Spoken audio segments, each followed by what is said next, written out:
ESP.bet. Watch and bet live. Right, this is going to be episode 2 of my monthly Patreon discussion, hangout. I'm not really sure what the terminology is. People give me money, then talk to me. There we go. Problem solved. Just go with the utilitarian approach, right? So on this month's episode, we're starting with one returning guest. We've got Gman again. He's here. Looks like he's got less hair. It's like he saw the feedback, too much ginger hair. He was like, well, we can't literally change that genetically, but we can take care of that in terms of the short term, at least. Yeah. And then we've got, in the top right-hand corner, we've got Gianfranco, who's actually a new donator, I believe, is the newest member of the Scrilluminati Archons, or whatever they're called, in that section that I wrote ages ago and have forgotten all about. So he's here. And we've got Dean Tanglis, who actually I did already know the name of because he contributes to the Patreon that I do with Richard, that By the Numbers one. Which, by the way, you don't anymore. You quit. Yeah. Okay, well, like yours came up. Yours came up, and I was like, I want to do both. But okay. I donate to Richard every once in a while on Twitch to make sure he gets love too. In that case, when you frame it like that, you made the right choice.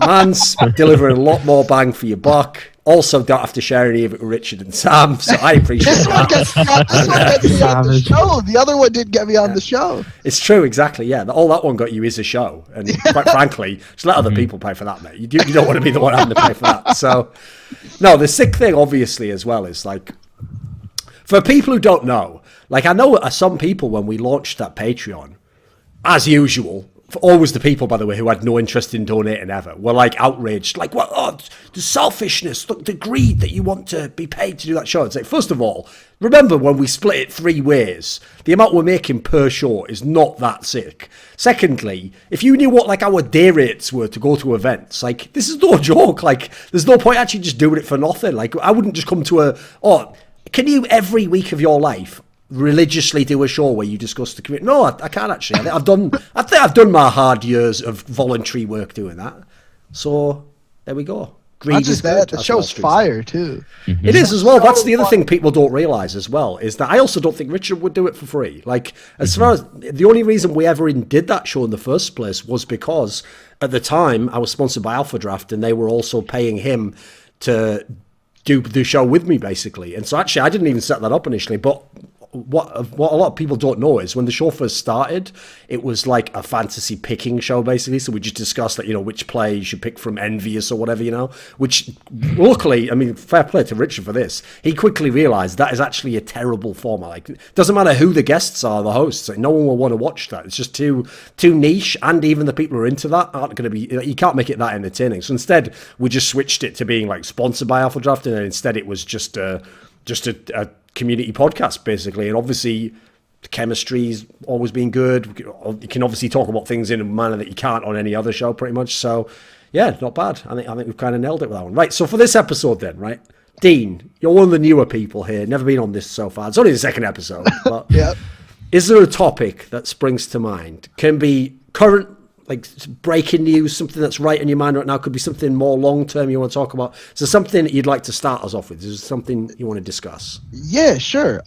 Something that I guess it's more of like this year, I guess, is how the like LCS and I guess EU LCS switched back to best of one, and how that's made it like a great watching experience. Like, I know when like the 3 games every week that I want to watch, I know when they are. Yeah. But in terms of like drawing conclusions on the teams and trying to figure out like where teams 1 through 4 stack, I have no idea. Like Echo Fox loses to whoever, and then it's like, well, are they good? Are they bad? What would have happened in game 2? Then you have a team like TSM, who we know, Sven and Mithy have this history of being great in best of 5, but best of 1 being iffy. Same with Bjergsen. Like, how do we even rank any of these teams? It's really just finish top 6, make the playoffs, and then we get to figure out who the real teams are. And it's just like 9 weeks of just games that we hope go okay to see the real, like, actual tournament start. Right, before we start, Gianfranco, do you actually watch League of Legends? I used to, from season 1 through 4. 1 through 4, right. So that was before we had the best of 3s in LCS then, right? Yeah. I think so, yes. I think that was like season 5 or something, right? So, okay, let me ask you this then, before we start the discussion like more in depth then for the people who are watching it now. Let me ask you this then, since you didn't ever watch LCS when it had best of 3s or best of 2s or whatever, and it was just best of 1s in the regular split, did you actually think that was a good format? Did you like it?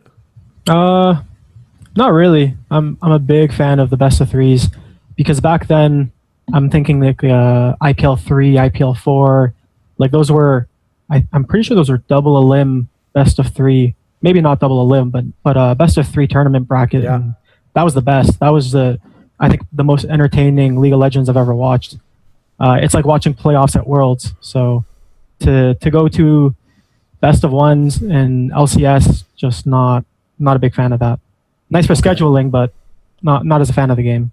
Okay, so Gman, what do you think of this then? Because obviously we had that weird move where initially they made Europe best of 2 and then they made NA best of 3, but then eventually everyone just got tired of the best of 3s pretty much in every region in the world, and then now in NA and EU, as you mentioned, they've moved back to the best of 1s. So, like the first thing to say is it's obviously clearly a viewership-based thing. Like I would assume they ran the numbers and they looked and they saw like when they were having dips in the format, and also it took a lot more time to run those. So, for example, if you notice, they kept having problems every season. They would change like when EU was relative to NA, and I don't think they could ever find the sweet spot. So what are your thoughts on the actual format itself then, and the viewing experience? Well, at risk of sounding like a broken record like on the last episode, basically like I just think best of 1s is total trash. That's just garbage. Like they clearly only did it because they felt like their viewership was hurting because, you know, let's be realistic. There are only like 3 or 4 good matches a week. It's just the reality. Like I don't give a fuck if Golden Guardians is playing like Clutch Gaming. Like I could not care less.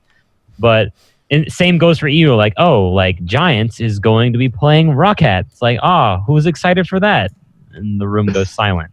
So yeah, I mean, it was definitely a viewership based move. That's also why they shifted it to Friday and Saturday to try and get, I mean, obviously they're trying to appeal to the EU audience that didn't want to watch on Thursday, but also at the same time they're trying to encourage the NA fan base to watch EULCS because that's where the majority of the viewers are. Like it's just reality of it. So I mean, it's just a money move. Absolutely, it's all about economics. It's not about competitiveness or whether or not like they're trying to get the best format, because best of 3s were the more competitive format. You know, even though Korea is no longer playing champions, the fact that they all play best of 3s is still kind of, it lends itself to the fact that it's the best region. You know, they are the best region because they play best of 3s, they play more matches, and they have a better format. So, I mean, it's okay. Sure, like best of 1s is good from a viewer standpoint. You don't have to sit and watch, 8 hours of, LCS, even though there's only like 1 or 2 games that you actually want to watch. So, sure. I mean, it's good for Riot's wallet, but I don't know if it's necessarily the best for the viewer or the real like competitive fan. Yeah, there's like the problem with this one is there's so many aspects that have nothing to do with the format and like the efficacy of whether best of 3s are good or best of 2s or best of 1s. That I think for a topic like this, almost none of the actual pertinent factors have to do with the actual format, unfortunately. Like in terms of the format, I think it's not even really debatable as to whether best of 1s are as good. Mm-hmm. And also, I think this is the downside, unfortunately, of switching back to the best of 1s, is that this is one of the things that's really tough when people who are either fans or experts even try to analyze format. Think about it logically. Just because you're an expert at a game doesn't mean you'll be an expert at how the format would work. And every format has like a subtle difference depending on the game. So, for example, it's one of the reasons why I often have told people who come from other games that in Counter-Strike, unless it's like a really massive final, we don't actually need best of 5 in Counter-Strike. Like the way that game works with each of the rounds and the money system, it's not like League of Legends where one small mistake at exactly the wrong moment can just ruin the whole game. And now you're sort of like, right, they get a game, but maybe they're the worst team, so you need best of 3 to have 2 more chances to beat them, In something like Counter-Strike, the equivalent of that would happen. Okay, let's say you lose like the 4th round and it's the gun round. Okay, well, that's not the end of that map. In no sense is it. If you are the actual better team, especially if you're significantly better, you will almost certainly still win the game. Like that won't decide it at all. So in the game like Counter-Strike, we only need best of threes in the decider element. And I think if you ran the proper system, you could maybe even get away with best of ones. If you had like a very well reseeded Swiss system or something, you could probably get away with it if you had the right seeding and the right teams. But the problem is in League of Legends especially, this seems to be the game more than any other I've ever seen in esports, which is massively different if you play it in a best of one and a best of three, because you don't, unlike in other games. Okay, so in Counter-Strike, obviously, if you play a series, the map changes, right? Okay, the map doesn't change in League of Legends, but obviously that we all know side imbalance exists. So not only do you have side imbalance, but then you ban based on which side you're on as well. And then you have other factors, like, for example, in certain metas where you can pull off some weird cheese pick in the mid lane, for example, then now you have that possibility for a particular game that wouldn't be, say, in game 2, if you swap the sides, or if you did it once and it worked, then the person would ban it. So the big problem, I think, is that more than any other game I've seen in esports, it seems like because of the lack of uniformity and the fact that the game itself can be decided at so many sort of critical points in such a disproportionate manner, I think you need best of threes in League of Legends. Now, unfortunately, with that said, I have to say, looking at it objectively as like an esport, it was the correct move to go back to best of ones, because I have to say, the Western audience, I know a lot, this is where Reddit is really misleading, and I actually think companies do themselves a disservice when they like listen to Reddit too much, because when you listen to Reddit, you're listening to a mixture of like the most vocal people. So remember, like, you know, I've had threads that might have had like 20,000 views came out of the Reddit thread, but there was only like 10 people actually complained in the thread. So that means actually almost everyone who watched it thought it was good or didn't have any negative comment. But you see the 10 negative comments, you'll think, fucking hell, was this really bad?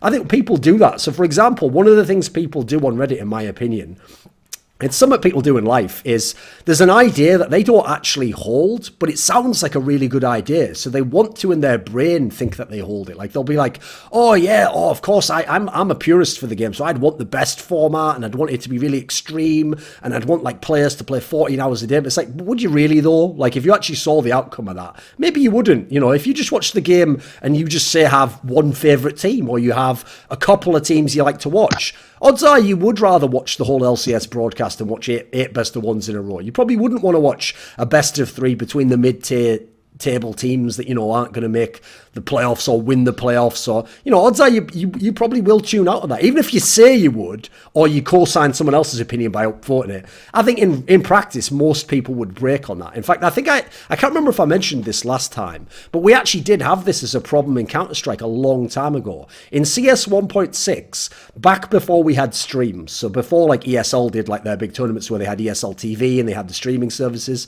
what you used to do was you used to connect to the game through the client of the game itself. And it had this thing called HLTV, which was a way you could sort of connect to the server, and you were basically the observer that we have in Counter-Strike right now. You pick what view you watch. You can look at the third person, or you can look at, well, you can't look at the third person actually. You can do a free look. You could watch POVs. You could pick which one you watch, or you could watch the bird's eye, you know, map view where you see the little circles moving around.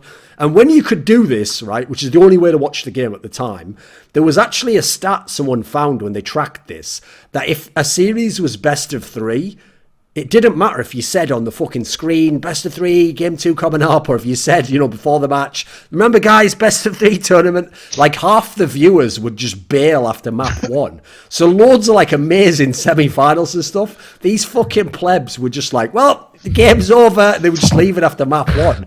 And so that to me probably does still carry over. Most people want to watch a best of 1 and then they're like, right, I want to go on with my life now. So sadly, and then the other factor I will throw in as well is, this might sound like a more abstract one, but I think it actually made League of Legends worse to have all the regions be best of 3, because it meant that, first of all, I think it actually segregated viewers even more. So now if you only watch NA, you're never going to watch EU now, and you're definitely not going to watch LPL. You know, there's no reason you're going to watch these games. Whereas actually, in a perverse way, if there are only sort of like 3 really good best of ones this week in NA, you might watch the best LPL game if it's like RNG versus EDG or something, you know. Maybe you would watch that as just you want to watch high-level game, whereas you won't if you were sort of oversaturated from all the NA games. You saw like 4 best of 3s or something.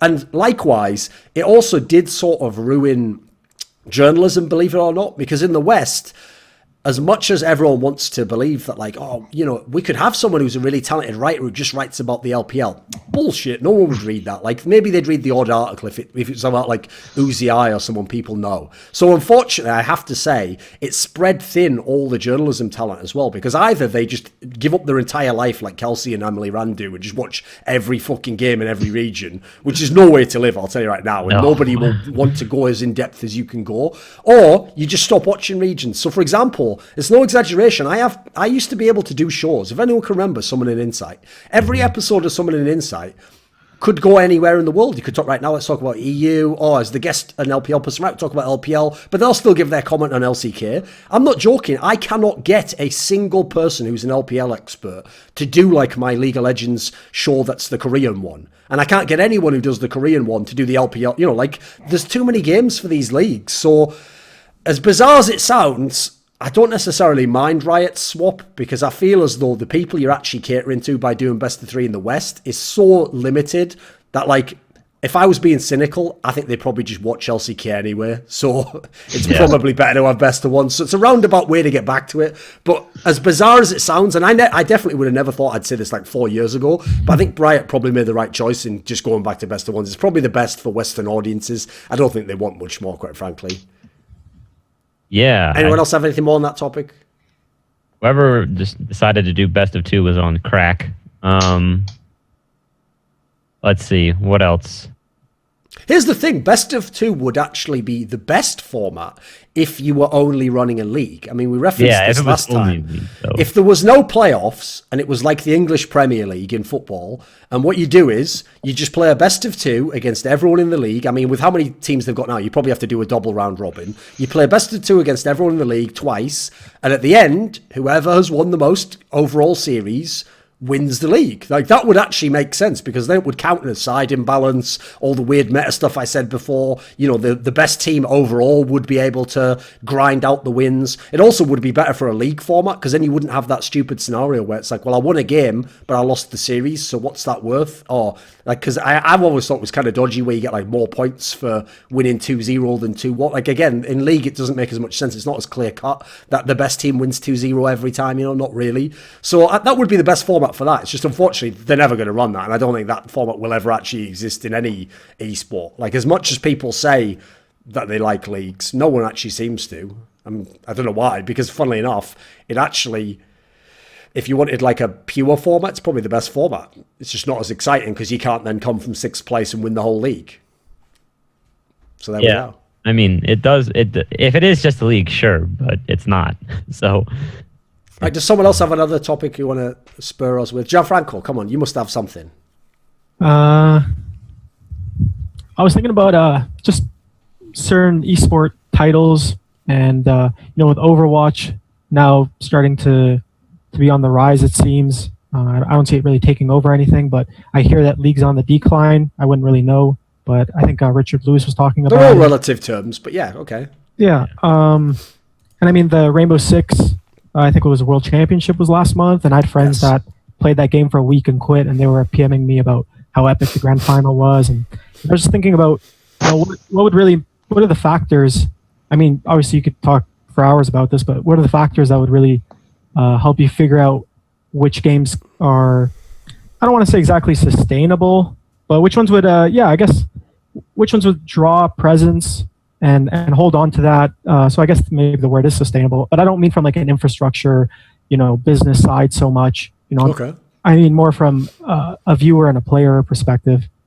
And I'm sure people could throw out different factors. One that that came to mind for me was like kind of like a likelihood of betrayal from the dev, in the sense that, like, say you main a certain champion in League of Legends. Yes. What's the chance that the developer just completely betrays your fundamental thought of what is League of Legends? Yeah, for sure. Yeah. Ahri main, and that's what you play, and Ahri mid, Ahri top, Ahri. It doesn't matter. I'm gonna go play Ahri, and I know so many people who are Ahri mains. That's why I'm using that example. Yes. And overnight, it all goes crashing down. You know, so.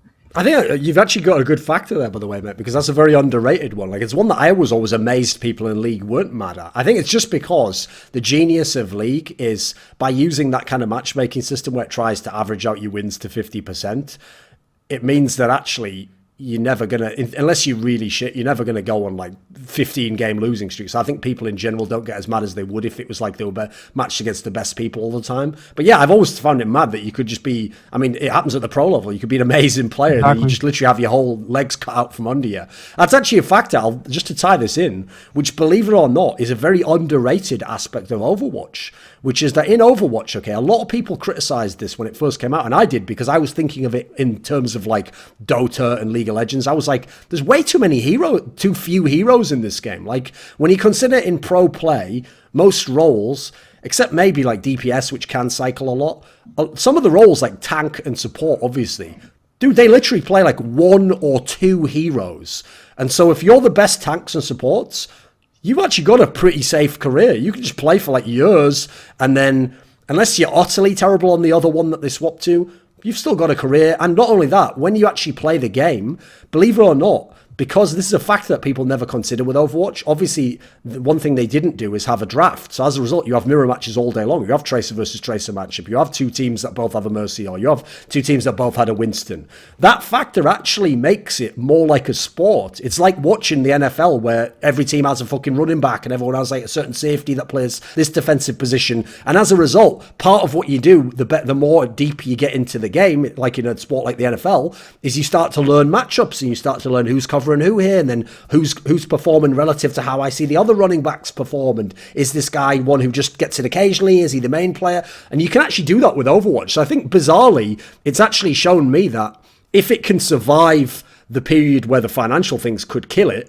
I actually think there's a level of depth in Overwatch that would sustain it as a viewer, because that reminds me more of something like Counter-Strike, where if you are the AWPer, you're going to be the AWPer all the time, and you can play your entire career as long as your skills stay up. Whereas League of Legends, I've always thought, one of the most whack things about the game, and I don't blame people because I do it myself, is you think in your brain as though you existed outside of time, and there was no metas, and there was no team changes, there was no meta changes, and you go, oh, he really fell off in Season 5, and he'd probably never come back. And we never bothered to say, oh, by the way, and his champion pool was cut in half, and then mid lane was no longer able to 1v1, and then the jungler was in, we don't add these context in, but we do. It does, in a way, betray the pro scene, and obviously, if you're a casual player, it can just change your game feeling overnight. So in terms of viewership and play, I could see how it could impact it. What other factors can anyone think of another factor that would impact a game going on more than just its launch, basically? Yeah, well, probably the biggest thing for Riot is that, like, because the meta is constantly changing, like, there's a possibility that players who are not so good can come back. Or, like, I think probably the biggest thing that they did was when they changed the lane swap meta. So they made it so you can't cover for a weakness in your lineup by lane swapping necessarily. So you couldn't all of a sudden have your weaker AD carry just solo farm and get gold, so he could scale, and your top laner couldn't sit and just absorb gold and be useless for the first kind of 5 to 10 minutes because he could scale on a tank. So I think the longevity thing mostly comes from whether or not the developer can actually keep the game fresh and, like, all right, I keep saying like, my bad. And it's whether or not they can keep things fresh and new to not only the player base, but also the viewer audience. The second things start getting stale, it's when you start losing your viewers. People aren't as interested in the game anymore. And, the game starts to, quote unquote, die, if you could say that. We haven't really seen that because League of Legends hasn't been around long enough for it to reach a point where, like, okay, like, is the game dying? I mean, sure, the game will plateau and stagnate at certain points because it's still 8 years of League of Legends. League of Legends is still League of Legends after all this time, even though it looks remarkably different than it did from the season before, 3 seasons before, etc. It's still at its core, it's still League of Legends. Counter-Strike is still Counter-Strike. CSGO is remarkably different than, Source and 1.6, and that's what keeps people coming.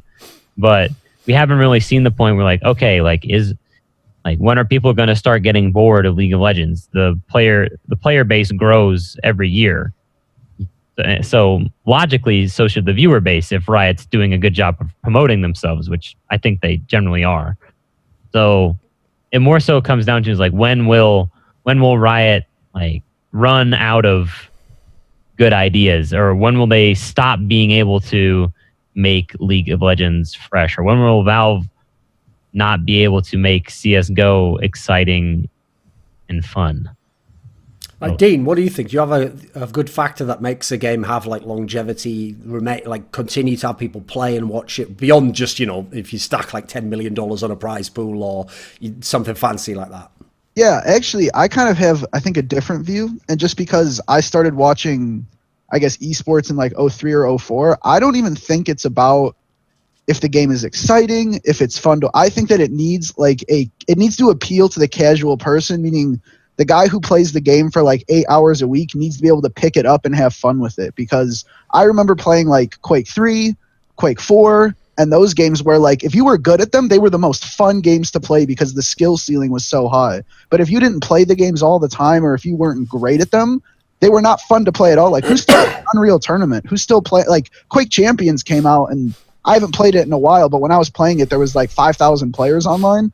No matter how much developer support or how often you change the game, if all you have is 10,000 people playing the game, like I don't think it's really going anywhere. So I think at a base level, the game needs to be fun to play. And I think that Counter-Strike for the longest time was that one game to me that, at least back in 1.6, kind of like hovered that line of it was still fun to play for the casual player because they had the pub servers and the surf servers and all of those other, Warcraft 3 mods and everything. But CSGO is much more accessible to me, to the average person, meaning like the floor is much higher. As far as the ceiling, I don't know if you were to compare it to 1.6 or Source where the ceilings match up, but I would say the ceiling's lower than in 1.6 just because of the movement, the wall banging, the better sound, certain aspects of the game that just I think made it more difficult. But I think that if you look at all the really popular games now, whether it's League, whether it's Overwatch, whether it's CSGO, they all appeal to the casual player on some level. Like even in League of Legends, if you don't want to play Summoner's Rift, you can just go play ARAM, hit level 6 in whatever it is, 5 minutes, and you can start ulting, you can have fun. In CSGO, you can just join servers, deathmatch, and have fun.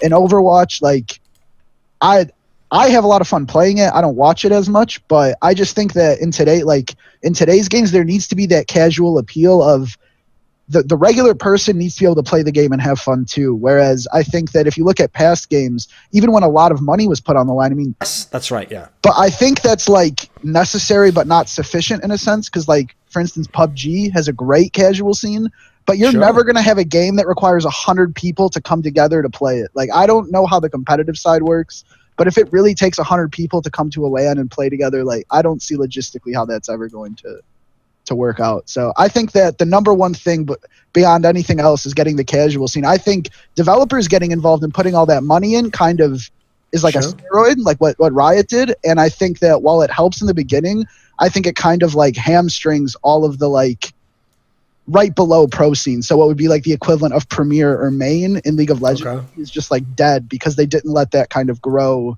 on its own. They didn't let the local LAN scene grow. They didn't let any of that grow. They just put all this money in at the top.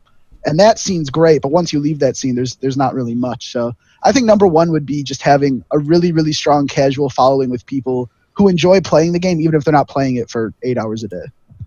So do you think arcade mode in StarCraft 2 would have saved StarCraft if it came out earlier?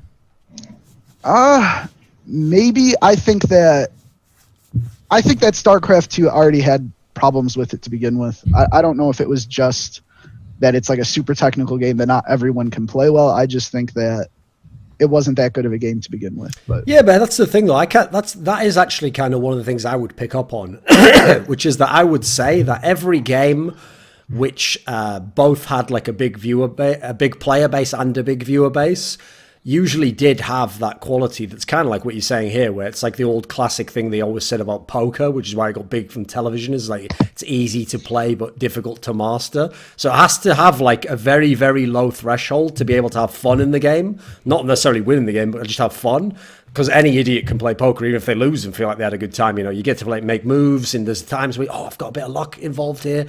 So clearly all the big games have that. But then also, to me, if you want it to have like real like longevity as a game, it has to have like a level of depth. Otherwise, the pro players can only get so good, and it doesn't seem like as entertaining to watch. So that's where I think actually most of the different games at the moment like break down differently. And I would actually say for me, StarCraft 2 is a great example, I think, of a mistaken approach in this sense, because Like, this is one of those areas where I don't care how many people I have who are friends of mine in the industry, what happens is, right, you have to understand, most people who work in the industry are just fucking plebs, but they just happen to work in the industry. Just like most pro players aren't some genius guy who knows about the game. He's a fucking pleb who has really good aim. That's like most pro players you meet. And so what happens is, they will think that they've got some insight into the industry, right? Because they'll meet a guy from Blizzard who maybe worked on StarCraft or worked on Overwatch, and they'll tell you, oh no, he's a great guy, he really knows about esports, he's into it loads. Like 99% of the time, that just means the guy told them, like, I like esports and I like the boxer, he is a good player, like just some utter pleb shit. And the problem is, I don't blame the person. It's like on their side, they wanted to believe that the guy was really in it, because obviously it'd be cooler if we were in a world where Blizzard people behind StarCraft 2 know everything about StarCraft 2 and they're into the esports side and they're following it. But if you look at it, like, I don't understand from day one how they thought their game was going to succeed, where the main way of playing the game is literally to play 1v1 matches on a ladder in a competitive fashion. Like, in what universe was that ever going to be massively popular for like a decade? It never was. It was such a ludicrous concept. They basically have made what I think is one of the biggest fuck-ups of all time, because they took the exact format that people didn't play in games like Quake and made that their only format. Like, the whole point of why Quake, by the way, was really popular in the early days is nobody played it 1v1. That was what the best players did. What happened was the best players, it was literally, funnily enough, in Quake, 1v1 was the equivalent to 1v1 in basketball. You only play 1v1 if you're like a fucking amazing player and you want to like ego prove that you're better than the other guy. And so you're like, right, let's do this. This is the only way we can sort of prove who's better. You play, etc. But it's such a hardcore mode that I think 99% of people who play basketball don't want to play fucking 1v1. They want to just play basketball. They want to have fun passing the ball, having a shot. You don't have to necessarily win the game to have fun in basketball. It's actually a very good game for all like ages and types of people, especially because there's no contact in theory. So likewise, in Quake, in the early days when it was the biggest game, 99% of people played either in just free-for-alls, like just DM basically, or they played on a team in team deathmatch or capture the flag. These were the main modes that people played, and the whole point is they had the community aspect built in, because you join a team, you play either you all just for fun join a free-for-all and play and see who gets the highest, or maybe if two of you are super competitive, you play a 1v1, but most of the time you're playing team modes, and there's a lot of casual modes that people won't understand, because obviously Quake Esports became just 1v1, which is an incredibly hardcore game, incredibly hardcore format. So everyone thinks of Quake and they think, well, it could never be a big casual game. Well, it can't in that format. If we're going to start the esport and go top down, no, it has no chance. It's the most extreme esports game aside from maybe StarCraft, which is why it's so mad that their business plan was, StarCraft's still done well in fucking, I don't know, Korea, 1v1. Let's have that be the main mode. Whereas as far as I know, everyone who was a Westerner, except for the like really hardcore people, was playing fucking fun 2v2 maps and like 4-man fucking whatever it was, like BGH or whatever. Like, no one was playing hardcore 1v1s and trying to like apply some new fucking mech build that Flash has just done. Nobody gives a fuck about that. So I do think that's one of the reasons why a lot of people bailed on StarCraft 2. What happened was, when the game came out, first of all, they did make it a lot easier than Brood War. So a lot of shitters could come in and not instantly get reamed out for not having basic mechanical skills. So you already had a chance at the lower levels. Then the fact that, again, the game allowed stuff like you just max out your army in almost every game except the cheese biscuit. That makes it seem fun, but only in the short term, because you're pretty soon going to find out when everyone maxes out their army. Now it then does become about strategy and knowing how to read the other person, and factors that aren't fun, quite frankly, if you're a casual person. And then finally, the main mode to this day is still just 1v1. So what I think happened was StarCraft 2 benefited from being a new game, so people came in and gave it a try, and it's obviously had name value, StarCraft, Blizzard. But then the biggest problem for me in that game was beyond the sort of spectacle of like, oh look, it's Koreans are finally going to play Westerners, and oh, we've got big tournaments now. People eventually one day had to live or die on whether they actually liked to play StarCraft 1v1, and then eventually whether they liked to just watch the game the key point there is the game. It's no longer just about this, wow, the novelty of Boxer versus Hydro. That wears off pretty quick. So if we're talking about like sustainability in terms of like longevity of a game, either for players or for viewers, I think that's a big factor. Whereas you look at all the other games that have succeeded, they either tend to have a pretty good balance of like still reasonably fun to play casually, but also got depth on the pro scene, so you'll keep watching it, or they die. That I can't really think of any sort of like exception to the rule in that sense. Because like for example, as far as I know, Blizzard did put a pretty decent amount of money into Heroes of the Storm. But first of all, that game obviously never got that many players. It had like a small player base.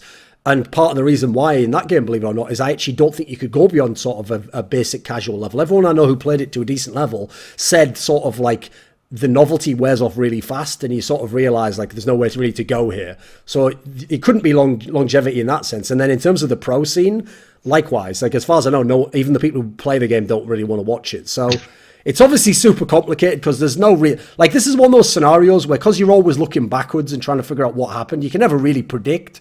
But if I had to say going forwards, I think that would be a factor. Like for me, that's the biggest problem that Overwatch has, is that it actually killed it as a casual game. As a casual game, it's pretty fun. There's a lot you can do in it. It's pretty good to play. I actually think it also did a much better job than most esports games of combining different elements. So because you can play the different roles, you can actually be a shit player. I mean, we can all think of certain types of person and just heal people. You can actually do that, and that could be fun for you. You could feel like you're having an impact on the game. But you can also be a hardcore DPS player who has to know exactly what you're doing, otherwise you fuck up the whole point for everyone at this point. The problem they have, obviously, is you can't design everything at once, and obviously the spectator element, it wasn't as ideal for that one. So I think they failed on that regard. So anyone else? We've got another topic then. Come on, give us one, Gman. Another topic. What do you think of the hardcore policing of the Overwatch League in terms of player conduct? Right, what do you think, Gianfranco, of the hardcore policing of the Overwatch League in terms of player conduct? Oh, I think it's disgusting. I mean, I already hate the state of, I guess, interviewing in, let's say, the NBA, just how politically correct all the answers have to be. And, if you have something mean to say, you just don't say it. You can't say it. You'd rather just say nothing. And to have this sort of hardcore policing on an esport is just honestly, it's sickening, because it takes away all the fun. Like there's where the fun is in the personalities, and for all the good and the bad, up until that point where you do reach actual racism or sexism, and at that point the bad is no longer acceptable. But up until that point, everything goes, in my opinion. So why are we really nailing down on players for casual talk, for uses of Twitch emotes that aren't exactly clear, their purpose? And I don't know, it's horrible. It's honestly horrible. I'm an MMA fan, and in that you have so much trash talk, and it's not WWE level, but it really pushes the sport. It really drives engagement, and you're getting rid of that. If you're Blizzard, you're killing that. Dean, what do you think? Oh, I think it's all soft. I think that they should I like shit talk. I think it makes everything better. And I think that there's not, like, on both sides of it, there's nothing better than when someone talks a lot of shit and then comes through and like wins, or when they talk a lot of shit and lose. Like, I think it makes better plot lines. It gets everyone more interested. It helps develop storylines and narratives. And I don't know. I don't watch Overwatch League that much, but from what I've read, it just sounds like they're trying to be the group of people that offends absolutely no one, and that means that probably no one's going to be interested in it too. Like, I feel like that's like a dangerous road to go down. Like, I think you tweeted something the other day about, like, here's a comic that doesn't offend anyone, and it was just a blank white sheet of paper. Was that you that tweeted that? Yeah, but also the joke was below it. It was posted on Tumblr, and people did respond getting offended in the comments below, because then they were like, "Oh, I see. So you just want to remove all people of color?" And it's like, "Well, you can't win. You never can win." Yeah, and that's why it was good. Yeah, to me that's kind of where it's going. I think if you look at every esport, like, a lot of the players that have the most fans and the people that are the most passionate about are the people that come up and they kind of talk shit, and like, personally, I think even though Doublelift's like a huge figure who has a lot of fans, I think his shit talk kind of sucks. I think it's kind of weak. But because he's the only one that does it, so many people love him or hate him, and it just creates a lot of polarization. It creates a lot of people talking about things, and it just gets more people interested in it. So I think if you remove it, like, why don't we just watch chess if all we're watching is really skilled people move around like a map? If there's no human element to it, like, I don't know. I think that they should encourage it to the point where it doesn't cross any lines, like he was saying earlier about, like, obviously you don't want racist speech on your, like, you know, stream, but I think that you can have shit talk without having to find people and then turn them into these robots where they're just, I don't know, sitting on Twitch, just like playing games, not talking. And then in their post-game interviews, well, they played well and we played well. And, you know, we just came up on top today. No one wants to hear that. And it's hard to appreciate the humility of a player if you don't allow for the opposite. Yes. Right? Mm-hmm. It's well, not especially even because like like there's so many fake players in the scene. Not even like as people, you know, a lot of them just know that you have to play this game if you don't want to take risks with your career. So there's a lot of players I can tell you in the scene who, if I did an interview with them today, I mean, maybe they wouldn't if I did one, because I probably wouldn't ask the question if I knew they were like this. But if I asked them, you know, what do they think of player X? They'd tell me, oh, yeah, really good player. Like, I think he's done a lot for his team. Meanwhile, that person, if I was having a drink with him after an event, would be like, he's fucking shit. He just gets eco kills. And I think he's a joke, you know, and this other player's the best in his team. But sadly, you'll never get any of that in public, in any of the games, unfortunately. It's not even as if there's like a Chael Sonnen type figure who's coming in and making jokes about someone's wife making a living on her knees. It's all like, oh, I think that player's trash. Like, okay, is that all you got? There's not a lot of material there to keep things going. So I don't understand why they're so afraid to let it play out a little bit. And the fact that like Riot's doing it too. Aiming just got suspended by his own team for something that he said when he was 14. Oh, he said it over 3 years ago. I'm pretty sure everyone has something that they regretted saying when they were 14. But the fact that he's getting punished by his team for something like that. Yeah, but that's a good example, though, because if you think about it, what happens there is, I mean, unfortunately, that's obviously in Korea. In Korea, like, you're never going to change the way their society works, you know, so, but that's an example of what basically is now being introduced to the West that didn't exist before, which is that the reason why they have to punish aiming is because, first of all, he said this thing and people are now aware of it. So they want him punished no matter when he did it. Like, he hasn't been punished. It's very, remember, for these people, punishing people is like the number one goal. It's very important that we punish people for saying or doing things we don't like. And then secondly, what they'll do is, the reason the league and the team must punish him is because the logic then becomes, oh, by not punishing him, you agree with what he said, which is like, no, in no context have we said that. I mean, luckily we don't have to, because we don't all exist in some atemporal state where everything said now exists then, and no, that's years before he was on our team. So if I was a team, yeah, obviously I would just say, well, no, I never said that he was on my team. So if he does when he's on my team, I'll worry about it then, and when he doesn't, thank you, have a Coke and shut the fuck up. But, you know, like, they don't do that. Instead, they think, he represents us and the league and all the fans of the world. And unfortunately, that is exactly where the Overwatch League has gone astray. Like, as bad as Riot is, I do think they went down this road.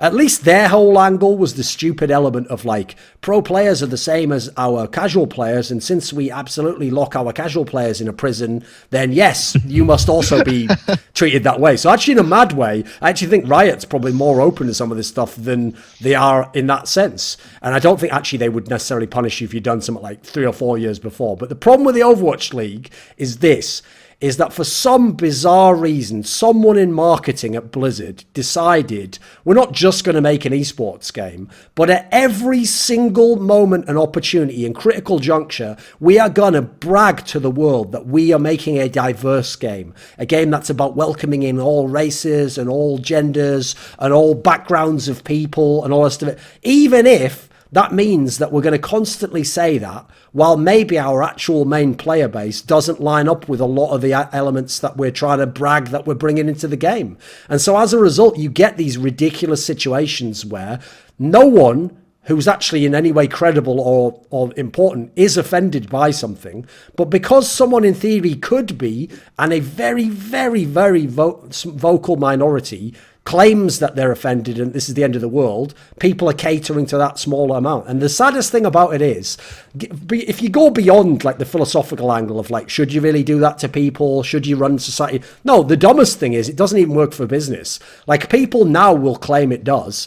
But if you ever look, like in all the fields where they moved in that direction, so one of the best examples is actually comic books, because for the last like 5 years, comic books heavily catered to people who were like SJWs, basically. Like, they literally made all their new hires, like women or people of color and all the rest of those sorts of terms, all their hires were like that. And they had people who wrote books that were for exactly these crowds. And what do you know? These exact crowds that claimed we're not represented, we don't have comic books for us, didn't buy the motherfucking comic books and didn't care about them. And even better, you're going to love this one, when they literally got in the sort of author they'd want to write the sort of book they'd want, because these people aren't actually arguing in good faith and they're just going to complain about everything no matter what. Because really it all boils down to life isn't the way I want it to be, and I want all of life to change. So my personal experience is different.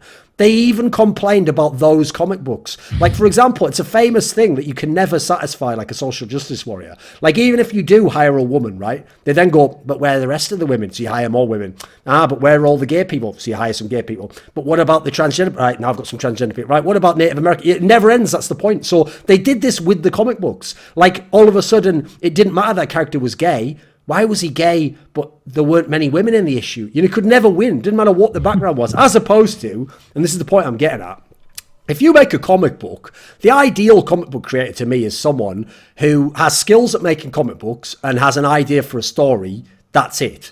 They make the story, and then listen, yeah, it's up to the publisher, you know, whether it's marketable and whether they're going to commission this guy for his next story if it's not that great. But like, essentially, you let the businessman handle the business and you let the creative people handle the creative side of things. The dumbest part about this is they actually already, within Overwatch as a game and the way it works as a casual game, probably had captured a lot of the people who did feel these things like, oh, I'm not represented, or there's not enough women and stuff. But then by actually actively placating the social justice warrior people, you're going to get into these scenarios we're in now. And one thing I've done at least I've placed a lot of emphasis on highlighting here, is I always try to highlight that the people who write the articles complaining about these issues don't write articles about esports within that game, except in this scenario. So, for example, when I think it was Kotaku wrote at least 2 articles that were along the lines of like, there are no female Overwatch players. So now this player has signed with a team. Geguri has signed with the Shanghai Dragons, this Korean female tank player. I think there might have been one news post on their site, and there aren't posts that are like, you know, finally we're represented and this is accomplished. So the dumbest part about it is you're giving up all the stuff you guys mentioned, like really good trash talk or people just getting to be themselves. And you know what? Some people may be going close to the line at times, but crucially, because they haven't really crossed it and, you know, the real fan base isn't outraged, it not being the end of the world, instead of having that, all of that is going to be shut down and locked up and restrained on the off chance that we can please, let's say 20 people online, let's say 15 of which don't actually care about watching Overwatch, and all 20 cannot be pleased. Maybe you could please them today, but you won't please them tomorrow. So the dumbest part about it is it doesn't even work in terms of sort of like a strategy. It's not like it's some cynical strategy where this will make them the most money. It won't actually. Like, in the long run, I think they'll eventually realize, like, to give the example again, the comic book example was, eventually they just cancelled these titles that didn't work. And eventually they did sort of just go back to hiring people who look like they know what the fuck they're doing. And gradually that industry is moving its way out of the kind of cul-de-sac it went into because it realized it didn't work. So, I mean, I think that's like a key factor to how it's playing out. And I also think as well, the part that I find really disgusting is this overblown aspect where all of a sudden even video game fans are now being treated like they are Donald Trump. Like, everyone's a racist, misogynist, transphobe, unless you accept whatever like outrageous bill of service these people demand of you, even though there's a very simplistic explanation behind, I would say, the majority of cases of what's called racism and sexism online, and it's simply this concept. It's in-group and out-group.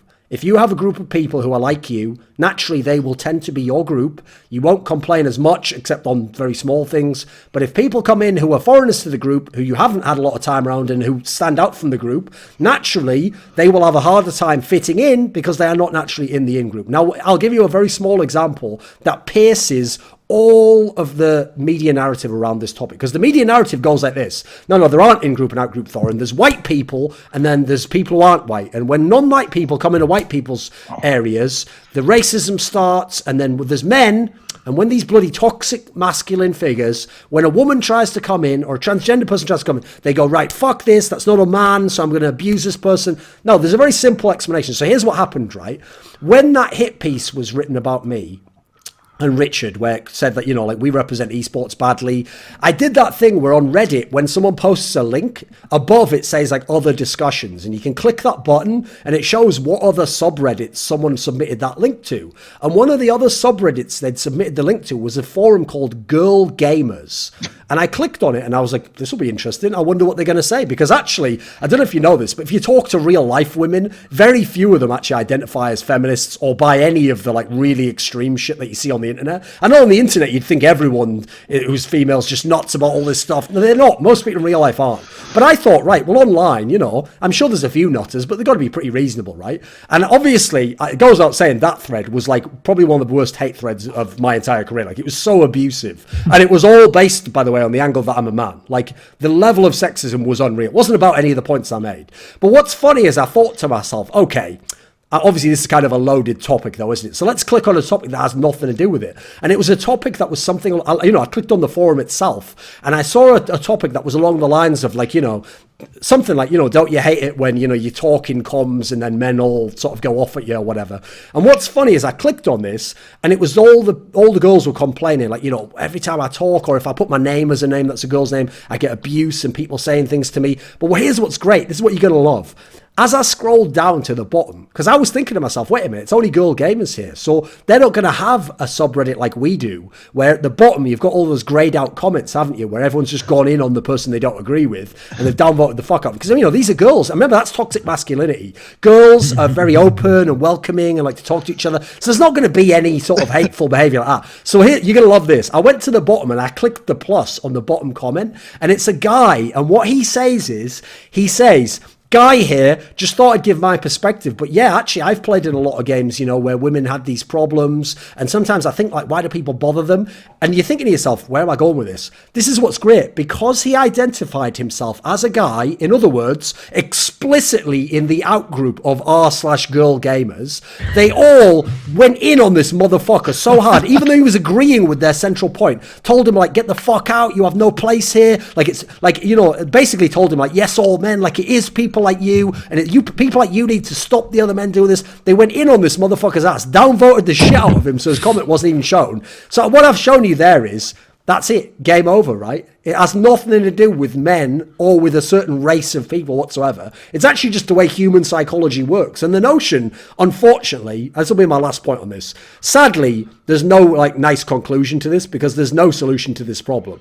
Like, I am not aware of a single human being in the world who, once you get them past the programming of what you're forced to say in your society, you're compelled to say to be considered a normal person. I don't know a single person who can treat all races and all sexes and genders identically and equally as if they didn't know what gender and sex that person was, and therefore that didn't inform their opinions and how they approach them. And it's not the way a human being's programmed. It's not the way society works. It just never has. But what's mad is we all just live this lie where we all claim, like, no, I'm not in any way biased against anyone. Like, what a ludicrous perspective that is, right? Absolutely. Awful.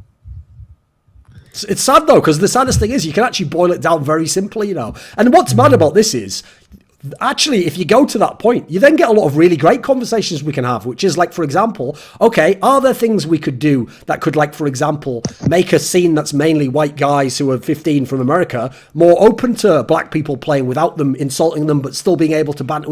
These would be great discussions to have. We'll never have them, in the same way as there'll never be a real political discussion in a massive country. Like, you'll never actually have a debate where people talk about, like, sensible gun control, because there's only two positions. Where full gun control or no gun control. They're the only two positions that you're allowed to have. And whichever one you have, the other group considers you a fucking monster and trying to trample on everyone's liberty in one way or another. So sadly, to tie it back in, the real reason why we can't have, like, reasonable discussions in, for example, in the Overwatch League and trash talk, is because at the moment Blizzard seems to be, if not aligning themselves, at least placating the people who are the most intolerant and most demanding of how everyone behaves and speaks. So that's gonna, I mean, no one's gonna want to put their neck out there if the punishment is massive, you know. Normally the punishment is actually bad enough as it is. The punishment normally is, if you talk trash, idiot fans will just message you forever. That's one of the reasons, sadly, by the way. So CSGO is obviously the game the least limited because Valve doesn't give a fuck what you do generally. You know, they won't ban you for saying something.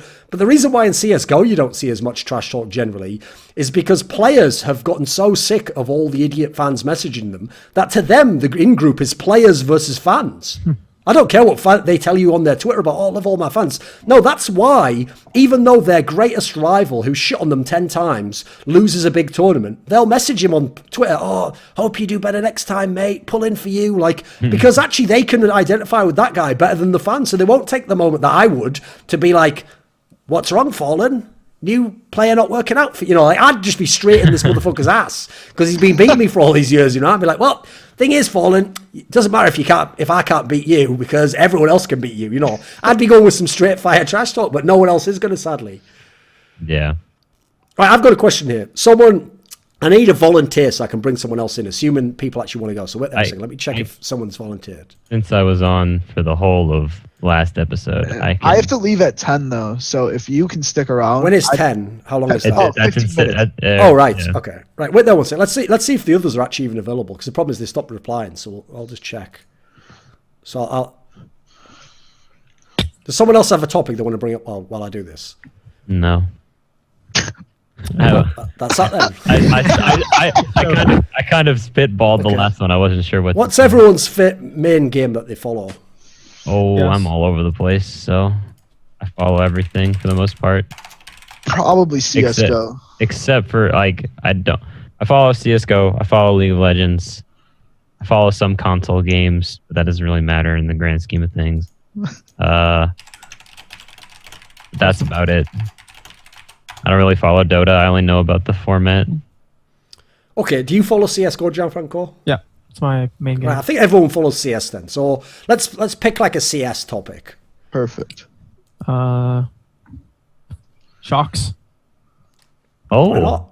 Okay, Shox. What is the topic though? As evocative as that one word is, what is the topic? Okay. Like what's in your mind about him at the moment? Well, I'm wondering what's up with him. Like, just really that simple. What's up? Because some glaring issues with that team for the longest time now. For sure, yeah. And I would like to know. I wish I knew the answers as to how much of that is on Shox, because it seems like the narrative really is around him right now, for obvious reasons with him getting banned. Here's the sad thing: is in a lot of scenes, you'll never get to the bottom of it because so much is like you have to know the player and then you have to sort of get their confidence and then they have to tell you. But luckily in the French scene, in part because they've cycled talent so much, I actually do know almost every player involved in these scenarios, and usually on a personal basis. And actually, I don't know if it's something about French culture because I don't really know that much about it, but in their culture, they don't seem to mind gossip as much for some reason. They seem to assume that everything will get out there anyway. And so if they tell you stuff, they sort of, in a bizarre way, don't mind you saying it publicly. Because I think they assume all their friends are going to do it anyway. So as a result, that's why in the French scene, you get all these rumors way before things are going to happen. And you kind of know where the tensions are and who's going to get kicked, etc. So one of the bizarre things about the French scene is that they all have sort of really defined personalities as teammates. And they all seem to have like their own little strategy as to how they try to work in a team and make roster moves and how they continue on. So the Shox one is very interesting because basically if you follow the French scene, Shox basically is the protagonist of French CSGO. Like he is the player where you probably do need him if you want to be like the best team in the world. Like I know Envious did it like very briefly without him when they made the swap to Kenny S, etc. But if you look at it, okay, so the two best French players ever are obviously Shox and Kenny S. But Kenny S only ever actually gets recruited to replace Shox. So he only ever gets his shot at being the star player when everyone else has just gotten tired of Shox's shit. And Shox really is that guy where it's like, you know, that famous quote that it's like, you know, you could find the most beautiful girl in the world, and I'll find you a guy who's tired of fucking her. Like, that's Shox, right? When he's not in your team, you're like, holy fuck, this guy's good. We've got to play with this guy. Like, he can change everything for us. And you know what? He can. But the problem is, he has two qualities about him that are really weird. One, he is the most archetypal example of the guy who has outrageous talent, but like, just 1 month we'll just wake up and be like, nah, don't really feel like playing or competing, and I'll just phone this in, And I've never seen an example as bad as him, because normally if you're as bad as him at that, you get cycled out of the scene. What happens is you gradually get worse at the game. As you get worse, your motivation to try harder becomes less. Even if you're a good player, you either just idle on a team and you just become all right, or you eventually sort of filter your way down and you're irrelevant, so you're out of the scene. The problem is, this guy's talent level is so high that he's like the guy who isn't doing any of his homework, but if he ever did cram for the exam, would still ace the exam. So unfortunately, when he does come back to playing again, he can get right back to the top again, and not just the top of the French, like the top of the whole world. So unfortunately, whenever you have Shox, really what you need to do is you've got to maximize the first 6 months, because in the first 6 months is when he'll be on and you could win everything. But after 6 months, he's going to either have wavering motivation, or he's going to cause a rift in the team. And unfortunately, he has never successfully orchestrated a coup d'etat, to take a phrase from his language. Every time he's ever attempted it, he's the guy who gets like the fucking counter-revolutionaries all just kill him and cap him and expel him from the land. So the other thing, and this is actually, what's bizarre is this part I actually respect about him, is that at least when things are going completely to shit, he will actually be like, right, drastic moves need to be made. I'm in the in-game leader again. I'm going to do it this way. I'm going to be the star player. I'm going to bring in this player over here who I want to play with, because, maybe I think it'd work with my system or whatever. And unfortunately, every time he does that is when he gets booted from the teams, basically, or he leaves. And one occasion he did actually just leave because he didn't want to play anymore. So unfortunately, you have to know that before you can even get into any of the other relationships in the scene, because the other people also have their own very weird patterns and what they do. But this cycle has repeated many times with Shox. Like, if I had to guess right now, I would literally assume he comes back from the wrist surgery, assuming he's fine, which I don't see any reason he wouldn't be, because I know in the past people are thinking, but what about Guardian and Olafmeister? As far as I know, I don't think Olafmeister even had surgery, unless I'm mistaken. I think he might have just taken time off. And I think Guardian, I think he massively overplayed his, and while it did wreck him at those couple of tournaments, I think his was literally just a basic injury that he overcame in like a month or something, and then he just wasn't as good as a player, actually. So in terms of Shox, I would assume that he'll come back from the wrist injury. I know actually Flash had like RSI surgery and did come back just as good like 6 months later or something. So I think he'll come back. I'm not sure what team he'll play for, because it looks like it won't be G2, but whatever team he plays for, I think he will actually just sort of take stock of the fact that he's not going to be in as good a team as G2. He'll just go ham individually. It'll be fucking glorious, because he'll just be dominating, shitting on people. He's one of the best players to ever watch. And then what's good about this is, unless NBK's G2 team is a really successful team and really cohesive and all the rest of it, that's when the usual shit show will begin, where everyone in the scene will be like, how could I play with Shox? Who would I have to stab in the back to play with Shox? Which is one of my favourite periods of time, by the way. But it will just tear the French scene apart. Yeah, the thing with Shox is that he's an insane player. He's insane. He's super talented, but he is not naturally a leader of men. And he really wants to be, and he tries super hard, to be out there giving, the like Maximus speech to hype everyone up like he's King Leonidas before the 300 is about to storm off. But he's really just not good at it. It is not his strength. He is not a good in-game leader, as much as we would want him to be. And the fact is that G2 team just does not have an in-game leader formulaically. Like, besides Shox, who are you going to make in-game lead? Who? Realistically? No one, right? So the problem with that is, all right, okay, we need an in-game leader. Well, the best French in-game leader, because they're only going to play with French or Belgian people, is Existence. But Existence is a bot. So who do you kick for Existence to be a bot? And is it worth kicking someone for a bot in order to have the in-game leading skills of Existence? Thing is, actually, Existence isn't a bot anymore, mate. If you watch him ever since like he left G2, well, basically, actually, it was at the end of G2. His fragging's actually pretty good for an in-game lead now. His problem is they will just never play with him again because they all. First of all, there's another mad thing about French people. They're all insanely superstitious. Like they literally believe in like they think because he failed the majors 3 years ago, he can never succeed. Like it doesn't matter that they in their own life think that they are capable of change in years from the future. He's now never allowed to change. He is still permanently stuck in 2015 and can never improve. And then secondly, they also believe like weird things. Like that's why they don't like to do stuff like the reason the G2 pick ban is so weird. They believe in mad shit. Like if you play someone once in a tournament on a map, never play them again on the same map. Like they believe in shit like that. So exactly, that makes no sense. They believe it, mate. So that's my point. Yeah. So as a result, yeah, there's no real angle of where to go with this. And unfortunately, as well, Shox is one of those people where he's not even a very cerebral player, mate. That's the sick thing about it. It's like two factors kill me. One, he's not a guy who's like got a great mind for the game. Like this is why I love that term that they coined in basketball, which is basketball IQ. Yeah. Because like, for example, one of the people I remember they always used to say about was Dennis Rodman. Now, Dennis Rodman in the game has like an unbelievable ability to know where to get the rebound and then where to block out and how to defend people. But I bet you if you gave that guy the fucking board and said, run up a play for it at the end of the game, he wouldn't know any of that shit. Obviously, he doesn't consciously know the X's and O's. He instinctively has mastered the game. Shox is like that. If you just had him play... okay, here's an extreme example. If he had to play in a game where there were no audio comms in Counter-Strike, I think people like him, Snacks, Flusher, these guys would dominate the game because they don't need any... They just can read the game naturally. But as an in-game leader, what a terrible concept having this guy be the in-game leader because...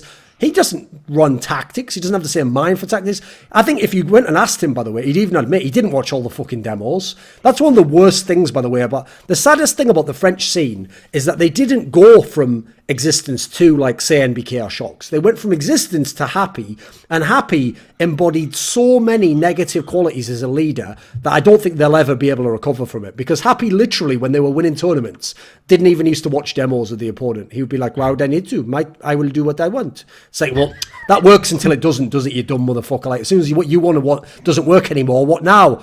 Oh, would be good if I knew what they want. Yeah, well, you don't do it because you didn't watch the demos, so that's over. So unfortunately, people like Shox actually think you can be the in-game leader and not watch the games. And as far as I know, what they did in that team was they just had like NBK and that NKJ guy who used to be their analyst in Envious. They would watch all the demos, they would try and figure out the reads on the opponent, and then Shox would call the strats. Now that's like some shit where it's like, I might do that if I made a team now that was playing in fucking like ESEA or something. Like I wouldn't do that in an actual pro level team where, you know, we can win millions, you know, we're the best teams in the world. So sadly, when I tell you these things, you sort of lose hope a bit, don't you? You sort of feel like there's no way out. Now you know what it's like to be in the French scene for the last 3 years. I'm Kenny S over here like, oh, what the heck is going on? Nitro and Zeus, you're saying, you know, you have just the guy he's the IGL, but he's really just calling a strat. You know, he's not too concerned about how it goes or any of that or watching the demos. Mm-hmm. Maybe, I'm wondering, maybe that's sort of what's happened in Liquid with Zeus kind of taking over that. Well, the funny thing is, if you look at it, mate, it's the same in every single scene. I mean, I'll give you the perfect example right now. Fnatic is trying to kick out their in-game leader to get Exist. Now, they're not kicking him out to get like, let's say, for example, I know he claims he doesn't want to be the in-game leader, but let's say Dennis was like, I want to come back to Fnatic and I'll be the in-game leader, right? I might gamble on that because I know the upgrade I get in Firepower is going to be nuts. Maybe now he's into it and he's going to call some cool, sort of like quirky, loose style. But Exist isn't even an upgrade on any level. Like, maybe marginally as a fragger, that's it. So what's mad is, what they're basically saying there is, fuck everything this guy's doing as an in-game leader. We'll take someone who can just get 2 frags extra again. That's literally what they're saying. And that is what the entire Counter-Strike scene is like right now.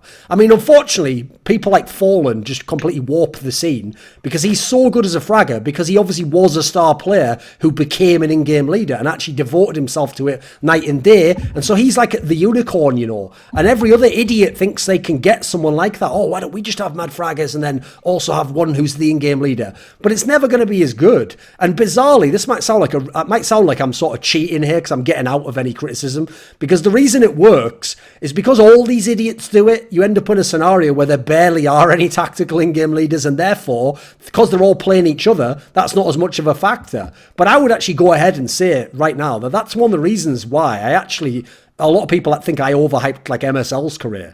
If you look at some of the fucking garbage teams he was working with, especially early on, the results he was producing were like miracles. That's because he was actually running real strats. He was watching the demos of the opponent. He was figuring out the game plan. He was reading the game, and he was trying to beat them with actual tactics, even though he didn't have the star players. So sadly, almost every scene doesn't have that, and at the moment it won't be glaring because, for example, in the NA scene is the best example. They have no in-game leaders who are tactical in-game leaders. They're all playing for the fifth best team. So at the moment, there's no one to expose them. There is no glaive to do that. So I don't really know how you get out of that cycle because I feel like they're stuck in sort of a self-fulfilling prophecy where it's like, well, everyone has to have a fragging in-game leader because everyone else has got one.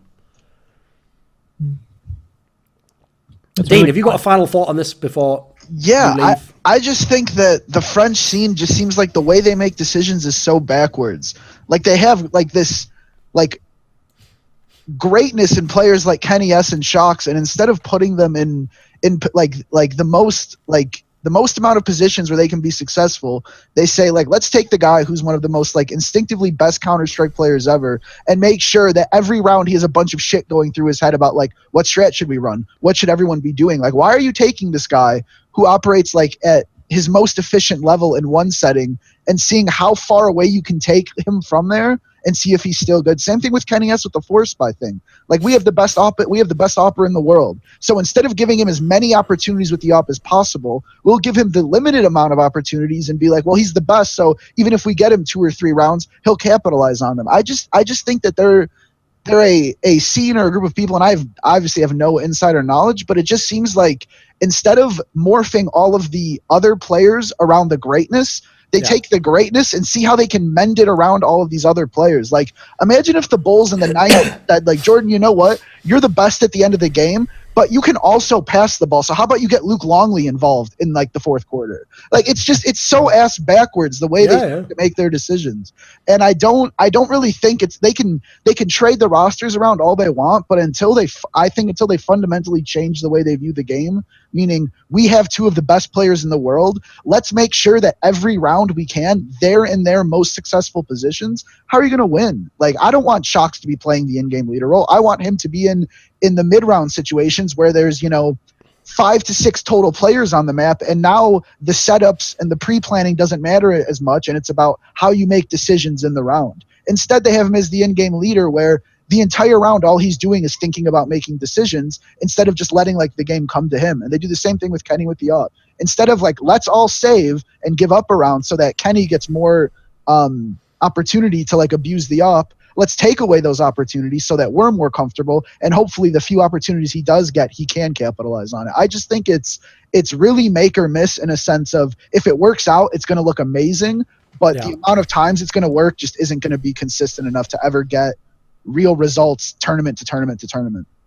No, it is sick, and unfortunately a lot of that comes down to just the politics of the scene. Like unfortunately, because it's so much about like whether they want to play with someone, once they've got the group they want to play with, then they're just shifting around pieces trying to make it in some way coherent, So like you're saying, you end up sacrificing a strength to cover a weakness, which I mean, only in very rare examples can I think does that ever work. I mean, the saddest thing is, people don't realise, considering the French scene has won so many fucking tournaments, obviously won like the second most majors in history, so it's a very decorated scene. Right. What a fucking waste that scene is. Well, most wasted potential ever. Like, I think even beyond NA, because even some of the NA players who didn't sort of like show their potential maybe had like flaws that might have crippled them anyway. But the French scene, first of all, we never ever had a proper team that was just Kenny S and Shox as the star players. So every other scene in the world has like, if you have 2 of the best players in the world and they both play totally different positions, obviously we want them both in the same team. Nah, not in France. We'll just have that never, and then for one team, joke's on you, Shox is the in-game leader. Fuck all this. And then, even worse, like you're saying here, except for the existence teams, basically, you never had a team around Kenny S that actually was set up. Like, the sickest thing is, I don't think these idiots realise, say the French players, who, by the way, all speak fluent English, they just refuse to play with people who aren't French.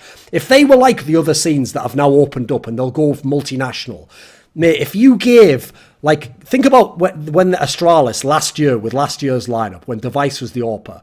Imagine a team that was tactical like that, but with Kenny S as the AWPer. Because, by the way, the part of the thing of Device was, because he's not a primary AWPer, he also had to do these things like switch up how he plays the sport and do things. Kenny S is the guy where it's like having a sick running back in the NFL. Everyone knows he's getting the fucking ball, and you even know roughly how he's going to do it. But the point is, the best players like that are unstoppable. Like, the best you can do is try and guess what he's going to do. So in this scenario, if you have a mega tactical team in Kenny S, the reason why that guy is so nuts is he can just peek the same angle over and over again, because even in doing so, he has like such nuance as to how he takes the angle, as to how he knows where to flick to, how close to put the crosshair. You could, like, the amount of strats that like an MSL or a Glaive would dominate with a Kenny S on the T side, it would be unreal. Meanwhile, you look at his team. I mean, I've seen some maps where Kenny S plays as the support with the AWP. Like, he just covers the back while someone else pushes for. It's like some of the stuff is nuts that they do. So I agree, they're one of the most idiotic scenes ever in that sense, right? Like, we'll swap someone in now because Dean has to go, so we'll bring another individual. Yeah, come on. Say one more thing. I was just going to say, and if you look at other games in sports, there's plenty of examples of teams who are so strong at one thing and they manage to ride that out to basically the top.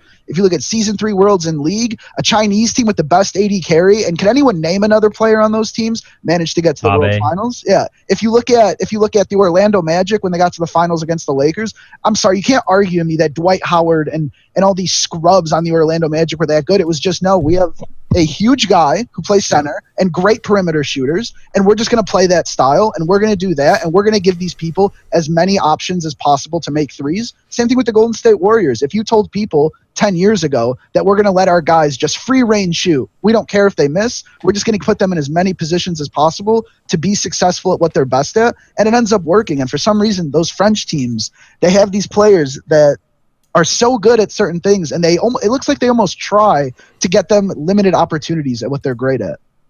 It's so ass backwards. All right, cheers, mate. Thank you. Have a good one. Actually, if you want, we can just keep talking now until he comes, and we'll just see what happens. Sure, why not? The thing I wanted to say about you talking about Reddit earlier is that for like large games like League, it's barely 1% of the community, if that. Let's see, there's like 75 million League of Legends players worldwide, about maybe 80 million, maybe it's up to 90 now. There's 1 million subscribers. And that's subscribers, by the way. That's like people who hit subscribe and never clicked on it again or been back, you know. Yeah, so not even that. And it's even smaller for like competitive Overwatch and CSGO. So it is actually just the vocal minority. That's why Riot sends out all those surveys randomly to your email.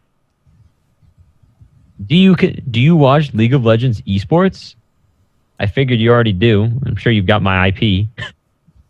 But hey, Alex is back. Oh, there we go. Do you have a fresh topic to introduce to this group? Well, I don't know what topics y'all have been talking about. Right, I'll give you a quick rundown. So we talked about like what makes a game have like longevity in terms of viewing and playing. We talked about, let me think, what the Overwatch League sort of like restricting players and kind of policing the way people behave. Talked about Shox and him leaving versus BO1. G2. Yeah, we talked about best of ones coming back to EU and NLCS. I think that might be it. Okay. One thing I did think about. What are your main games, by the way? My main games, I mean, I mostly watch Overwatch and CS these days. Okay. But you know, and speaking of Overwatch, there's actually a really good game that just ended. So perfect time. Who won? It was New York. I see it was Seoul, New York, right? Yeah, Seoul, New York. Yeah, it's a really good game. You should go watch it if that's your thing. Well, a subject I thought was kind of interesting. There was a tweet earlier today by the city of Arlington, which is a small town here in Dallas. Okay. They're going to build a dedicated esports arena. I was trying to think like our dedicated esports arena is really a good idea.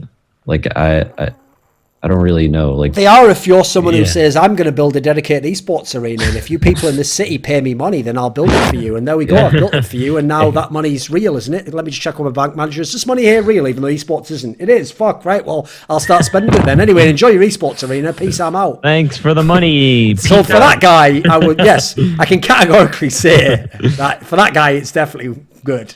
Yeah, and I thought it was particularly interesting that it's happening that would happen in Arlington of all places, because they're already paying out the ass for. They just built Cowboy Stadium like 10 years ago, and they just extended the bond for it in order to build the new Texas Rangers Stadium. That's opening in like 2 years. So I was wondering, like, how the hell are they going to pay for an esports arena too? Well, it's one of those things where you look at government and go, all right, taxation is theft because they're spending my money on shit like this. So, yeah. Well, Dallas has what? They have the Fuel, which is Envious. So Envious is in Dallas. Optic is also in Dallas in some capacity.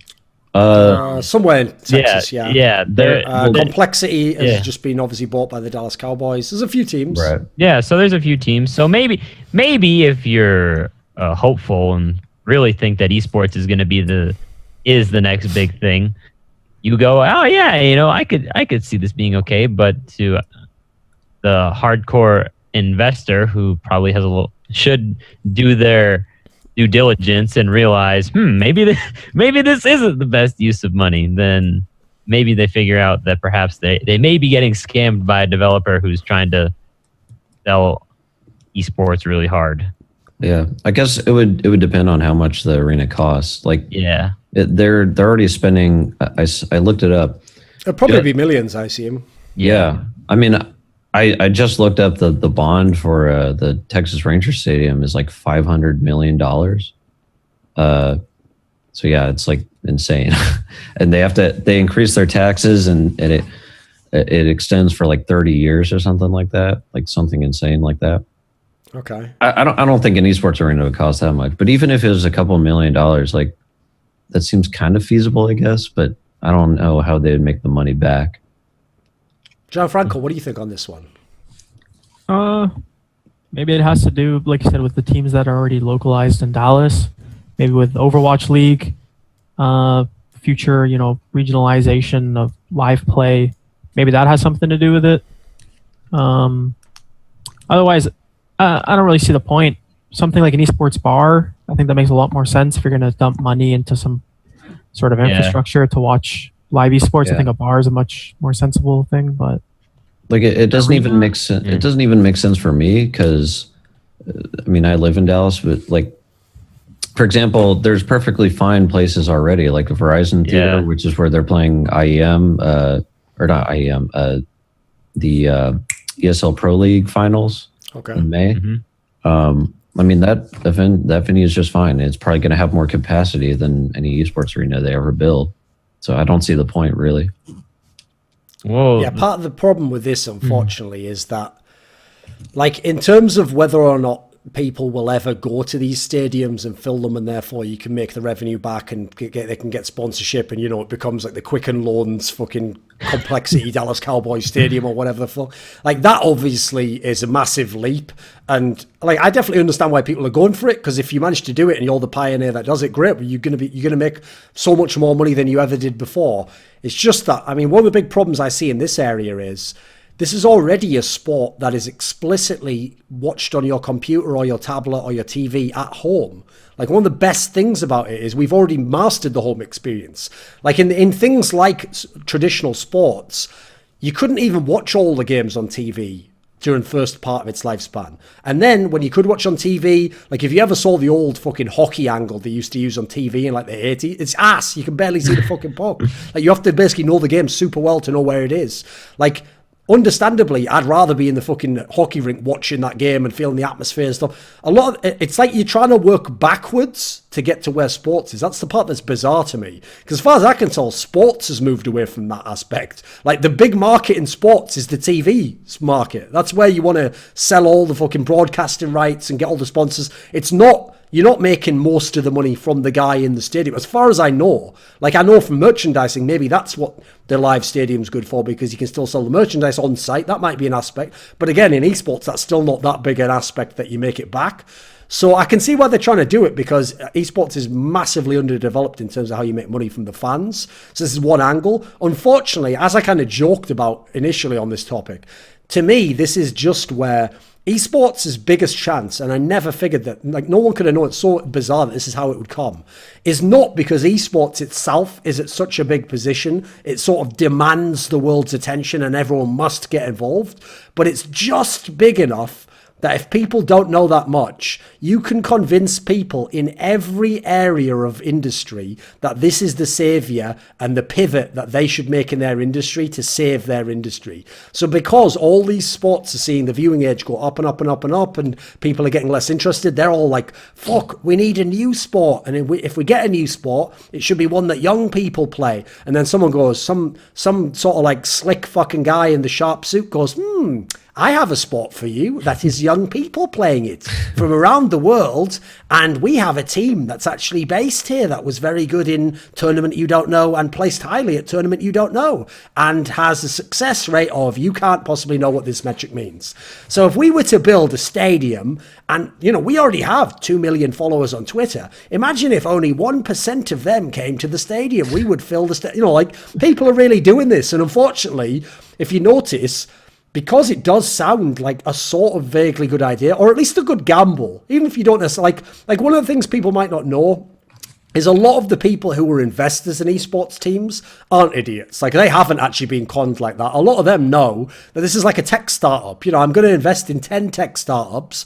All of them have the potential to shit the bed completely and fail. But all of them, have something about either the guy behind it or the idea that I think has something to it. And so I'm investing in the 10 on the hopes that only one makes it. If one makes it, maybe I'll make all my money back and more. Now I have control and stake in a big company. That's what they're doing it for. So I don't mind the investor angle. I'm not as worried about esports failing from that side. But yeah, stuff like this is where I get really worried. Like the idea that you're going to fill out a stadium in Dallas. Like, the saddest thing is, even if you do it the first week, are you really going to sell it out every week? And are you going to sell it out on the weeks that are the equivalent of when the fucking Cowboys play like the worst team in their conference? Because the difference is you could still sell out Cowboy Stadium then, and people will have season tickets. That's when, like, I really wonder about the basic business and revenue. So, unfortunately, it's not even just one. Like, here's the thing, Alex. If it was just that they were doing it in Dallas, because that's the most prime spot in the US, and it has all these teams, and they've done, like, research to show people interest, sadly, this is happening all over the US. It's even happening in China, where in China, they literally are making what are called esports cities, where they're trying to franchise it out to different cities. So not just Shanghai or Beijing or someplace that they're making cities that no fuck has ever heard of, where it's going to have a stadium and it's going to have its own team, and they're going to try and get the local fan base. So at the moment, it's one of those scenarios where either esports is going to become like, it's going to basically exponentially grow and go so far in the next 10 years, or these aspects especially are going to prove to be complete failures. Because as far as I can tell, there's no middle ground on that. If you spend millions on the stadium, you don't want to, it's not like, oh, well, we made this movie and it didn't make a lot much in box office, but we made it all back from the DVD sales or whatever they used to say. Like, there's no equivalent to that. You're not going to run the stadium for 30 years and then go, cool, I got my million back. That was good. Like, it's not. It's going to be a bust, isn't it? Yeah. It's going to be a roller rink a week later if it fucking all goes badly, isn't it? Yeah, I wonder. I have to wonder. Like, it'll probably if it fails, it'll probably catastrophically fail, like you say, because in order to compete with already existing arenas, like say Verizon Arena, where like I said, where the final is being held, they would have to make the arena already better than what's already there, and that's going to require a shitload of money. So I don't know. I can see it exploding, spectacularly. I mean, the thing about an arena is that it's very localized. How are you going to engage people to get them to want to come out to your arena in your city? Just because you have one there doesn't mean that you feel any tie to it, or same thing with the teams, like with the Overwatch League teams. Just because you're from New York doesn't mean you actually care about the NYXL. I mean, they're a bunch of Koreans anyway. At the end of the day, you need to be able to connect with the team, whether that's through the players, whether that's through the ownership, whether that's through the colors, that whatever it is.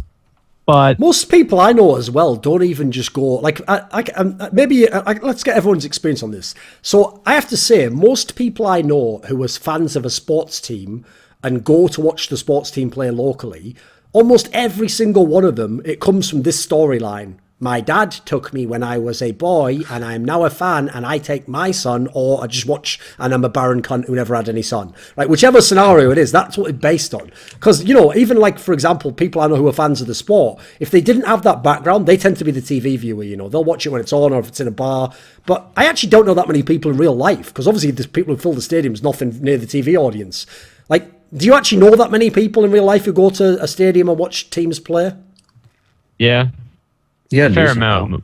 Do any of them counter that story though? Some of them just actually they became fans later in life, or they just spontaneously became a fan and got involved on the local level.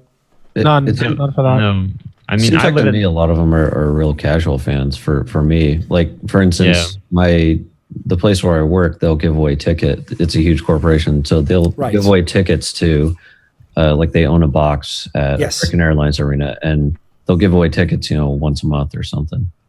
So there's that. Like, there's lots of casual fans who'll do it like that, but I don't really know many people that are like that invested in it over a long period of time.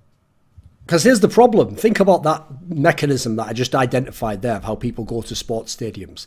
That can work in esports. The problem is that one won't work in this generation. That will work when you, me, and everyone else are dads.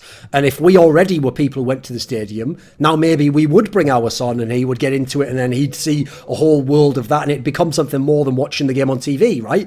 But the problem is you have to get us in the stadium first to make that the tradition of why we're going to take our kid there, you know, because personally I would just say, if you want to watch the game, well, there you go, I'll put it on the stream, let's watch that, right? So the problem is, how do you get us to go? And that to me is where this concept falls down completely, because this is the biggest problem. It's not that there aren't people in New York who are fans of New York Excelsior, there are, but are all of them going to go to the stadium? Because right now we need all of them. Yeah. If this stadium has more than 100 seats, we probably need all the New York Excelsior fans to go to this stadium. Yeah. So that means we need them all to leave that cushy seat and gaming chair and man cave setup and massive TV. We need them all to go. Remember, we're talking about the whole fucking state of New York. We need them to go to wherever it is in New York City that this is going to be held. Go to that area. God forbid, by the way, the game takes place, remember, because we're on the East Coast, at some time in the evening where someone doesn't want to take one of those trains where some fucking guy in a movie comes and shanks you straight afterwards. You know, there's all these logistic problems as to why this wouldn't happen. So you already have to get him in the stadium. So I already think, unfortunately, that guy's already kind of got his spot, mate. He's sat on the couch. So now you got to ask, how do you get new people in the stadium? That's the toughest part, because I know how esports plebs are. Every pleb esports fan is 100% in on the Kool-Aid of esports being big, because unfortunately they've all tied it to their own fucking personal identity and the fact that they're not a loser if for some reason Faker wins the World Championship in League of Legends. I don't know why. I don't see the connection personally. Look, Mum, this Korean boy who's nothing like me played really hard and is 10 times better than I am and won the World Championship. Therefore, yada, yada, yada, I need to play this extra solo queue game. Like, I never saw the connection myself. Like, you're not actually a loser in, like, the literal sense. You're playing the game, it's fun, you're having fun, but you're a loser in terms of you're not actually doing anything productive. Like, don't pretend you're doing something productive. So, unfortunately, a lot of it's based on that. So, for example, if you open this hypothetical stadium in Dallas or New York, I guarantee you, week one, it's full. Week one, all these little shitters go there and they're like, haha, see, I'm part of a new generation, old man. You don't know my sport. You know what? That little cunt won't be there in week 4. I'll tell you that much for nothing. As soon as he takes 1 week off, it's like going to church. He's never going to be back there, is he? As soon as he doesn't have to go every week, he ain't going back. He's not sitting through those fucking long speeches. Doesn't matter how much he says he believes in God. He's not going back, is he? No. Yeah. Speaking of which, by the way, that's not a bad analogy. It's Self, even people who say they believe in God don't go to fucking church. They say they literally believe this dude invented the universe and that we know who he is, exactly what he wants of us, and that he really wants us to go to church. Are you going this week? Can't make it. So if that guy won't go, how are we going to get him to go watch fucking esports? Like, please, we need it to grow. Yeah, I'll be there. No one's checking, so you just don't have to go, do you? Don't bother. The attendance for sports might be better than church in some places anyway. So, or at least here in absolutely. Texas. Absolutely. In Texas, football is a religion anyway, so. Well, problem is you've picked a bad example there. Like in normal place, I agree, mate. You do have those mega churches where it's like 20,000 people like praise him, praise him. Just like you have that, you have that Joel Osteen guy or whatever. Who? Oh yeah, you have that guy. You do have people straight curing motherfuckers of being cripples. Only for like as soon as they get outside, they're crippled again. They're like, fuck. Yeah. Why did I pretend this shit worked? It's healing. It's wearing off. Why did they pretend that works? That's how mad that is, isn't it? I need healing. Yeah. They're all role-playing DPS players in Overwatch. Yeah. I need healing. But, I mean, maybe, I'm pretty sure there's more people going to Fenway Park than there are going to church in Massachusetts. I'm sure. But it's okay, right? We've got another topic here. Come on, I do have another one, actually. Come on. He's coming in hot. He's coming in prepared. At what point do players become too powerful? So, do you have a time machine? Yeah. No, time machine would be back to when there was only those players and they actually had an ability to bargain. But now, okay. What were the caveats there? You were going to add some in. I could tell. I guess the thing that kind of inspired it. Like, what's your definition of powerful in this sense? Well, in the sense of like controlling an organization, controlling roster moves. So the thing that inspired it was you guys were talking the other day about Golden getting kicked from Fnatic, yes. Fnatic, yeah. And you're talking a lot about how in CS, like the players have a ridiculous amount of power. And then to contrast it, there's Overwatch League where XQC gets kicked for like stupid freaking reason. Well, kind of stupid. In isolation, it's stupid. Yeah, of course, yeah. That's something arguable. Yeah. Yeah. So, and then now there's talk of, the players have no power, so now they got to make a players association. So I guess, at what point do players become too weak or too powerful? Okay. Gianfranco, what do you think? Well, I think the problem with the whole Overwatch situation is that the teams are, at the mercy of Blizzard. So if Blizzard says this is not cool, the teams say, yes, sir, that is not cool. Yes. We will definitely bench this person or completely get rid of them. That is the worst one. Oh my God. It's basically the opposite in CSGO because, like you mentioned before, Valve really just doesn't care. As long as, you're not making headlines for, really, really, really bad, out of bounds, off limit things, Valve's not really going to step in at all. But I think, I don't really think players have too much power in CSGO. I think maybe that French example is just that scene, or maybe the Swedish scene, the more, the in scene or the in groups. Maybe there certain key players will have a lot of power. But I don't even think that player rosters have that much power compared to, let's say, the org, the manager who is the one who really is making those decisions. So I don't know. I'm not really too sure when a player would have too much power in their influence. Yeah, like the sports analogy that people, I guess, would point to is something like LeBron in Cleveland. Like people always make the lead GM jokes all the time, and so I don't know. Like it seems like at a certain point somebody would have too much power. But it is a good question of when does that happen? I mean, part of the problem with that issue is like, again, it's all relative, isn't it? Like how much power you have also depends on how much power other people have. So one of the big problems in every single esport is that at the moment there are not associations or affinity groups for all three levels. So what you need is like the developer.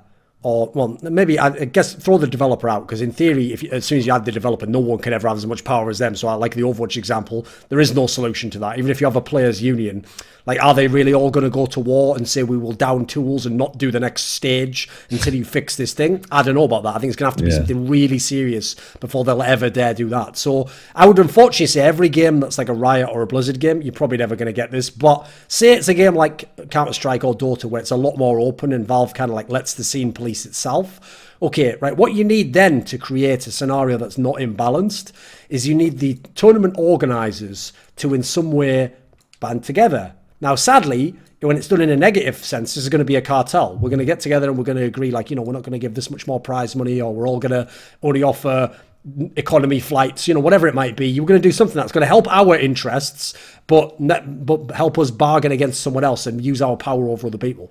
Right, well, that sort of already exists in a way. Not a strict way, but you already see people who have, like, clear partnerships and stuff, and they don't get in each other's way too much. And then at the org level, it's already been tried. I mean, it's already exists on a level in Counter-Strike. We have WISA and we have PEA, and these are groups which are set up for exactly this reason, so that you can do things that benefit us as the org and us as the group, but not necessarily people who aren't in our group and people who aren't an org, so a player or a tournament organizer. Doesn't work entirely, because the WISA example still has a level of control from ESL. That's how ESL is very clever, actually. Reminds me of that, like, fucking Lenin quote where it's like, to control the opposition, we must lead the opposition. It's like, yeah, well played, he did that. So that's a pretty smart move. And the problem so far is there's nothing for players. There is no player union. In fact, in no game that I'm aware of is there a player union. And one of the main reasons why there isn't a player union in some games, like League of Legends, is, well, guess what? The fucking team doesn't want a player union. Why would I want that? It takes away most of my power in that scenario. And so, in a weird way, in Counter-Strike, bizarrely, I actually think players in a way sort of have too much power, but unfortunately, it's like when you talk about examples of, like, free markets and stuff. In free markets, okay, there are certain elements of power that don't exist. Like, for example, in theory, you actually cannot have a monopoly in free market, because who could ever control one resource in the entire world? It wouldn't happen, right? It actually can't. But there always will be monopolies, because the government steps in, like the game dev, and says, I will put this artificial restriction or tariff or some sort of, like, environmental policy in place, which now means you can't do certain aspects of business. So unfortunately in Counter-Strike, where that exists is the legend spot. So because the legend spot is 3 players out of the lineup and they do not have to play for that org, that will always give, like, an unnecessary buff to players, which means that the players can always at any point in time say to their org, as long as I can convince 2 of my teammates to leave, you don't have your legend spot anymore. So unfortunately, players do have too much power over the rosters, because essentially players just decide the rosters in Counter-Strike. Like, the extent to which teams are involved is basically, unless they have, like, a coach they pay a lot of money to and therefore they let him have a lot to say, teams tend to just be either saying yes to a roster move that the team wants, or telling the team something like, yeah, I can't make that one happen because his contract buyout's too much, but, here's, like, the second or third option, like, which one do you want? And that's about it for the org. And sadly, I think in Counter-Strike, it's the game where the org gets fucked over the most by every other party, actually. Like, they get fucked by the tournament organizer and by Valve and by the player, and they don't actually get much out of it, and they don't make that much revenue, quite frankly. In the other games, unfortunately, it goes too far the other way, where, like, in League of Legends, a player basically has no power on any level whatsoever. Like, the saddest thing is, I've seen so many careers in League of Legends pretty much sabotaged by a player just being benched but kept on contract, and he's just done. That's it. You never hear from him again. Doesn't go somewhere else. No one wants to buy him out. He's just stuck in contract prison, and his career's just fucking over. So the big problem I have here is, the reason I started off by saying that is, I just want everyone to have a basic toolkit of power, and then some arseholes are going to abuse it from every group. We know that for sure. But at least there's a way to combat it. The problem at the moment is, depending on the game, 1 or 2 groups have all the power and leverage it constantly against the group that doesn't have the power.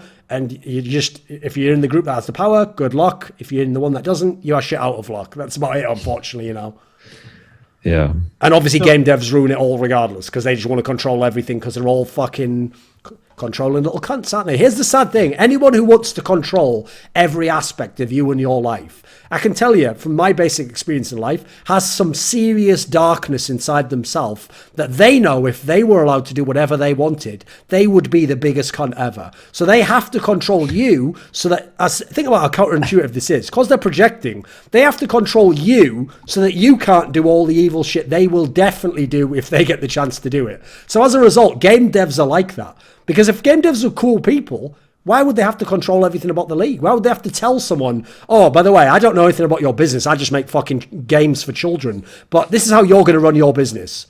oh yeah, I'm not going to help you with the investment. I'm not going to give you any money back. But when you run your business, run it exactly according to these rules. And at any point in time, I can just short circuit the whole thing. Oh, enjoy that. You know, like that's actually how game devs are. So unfortunately, they are the tyrants of the scene that you'll never depose. And even worse, this is unfortunately where it all comes back to when you talk about these topics. Unlike all real life scenarios, you can't depose them because IP rights exist. And IP rights, in this context, are the worst thing you could ever have. The idea that the game dev really does own the football that we now all play with, so everyone using a football at any point in time now owes that guy money, and he can tell them, "No, I don't want you to play like that." It's like, well, what do you mean? I bought this football. No, you didn't. You just leased it from me. Check the terms and services of the EULA agreement that you clicked yes on after scrolling, and I own all your shit and everything you ever created. P.S. I am the fucking God King fucking tyrant of this little Gnostic universe that is your game. Yeah, your analogy about controlling people perfectly describes a Reddit and it's all of them, isn't it? It's everyone, unfortunately. Because if you think about it, if your basic position is, I'm a cool person, you're a cool person, I can have opinions, you can have opinions, why would I need to control anything you say? Even if you said something I don't like, I could just go, cool, don't like that, no problem. Or I could argue against it. You could do that as well. So do you think as the years go on with a game like, let's say, CSGO, as players try to have exit options and become coaches or managers, Sure, yeah. Do you think that there's going to be a shift in the power there away from the rosters, the actual players, I mean? At the same time, you could say that maybe it'll get worse because now you put people who were players into these positions of power, and say in the French scene, they're still going to be buddy-buddy with those players, sure, etc. But do you see that power shift happening anyway? What do you think, guys? Come on. You go first, Alex. I mean, it could be the case. I don't know. I was just trying to think actually of some sort of solution to get around the developer controlling everything problem. I was trying to think like, don't waste is time. there some way? Well, here's the thing.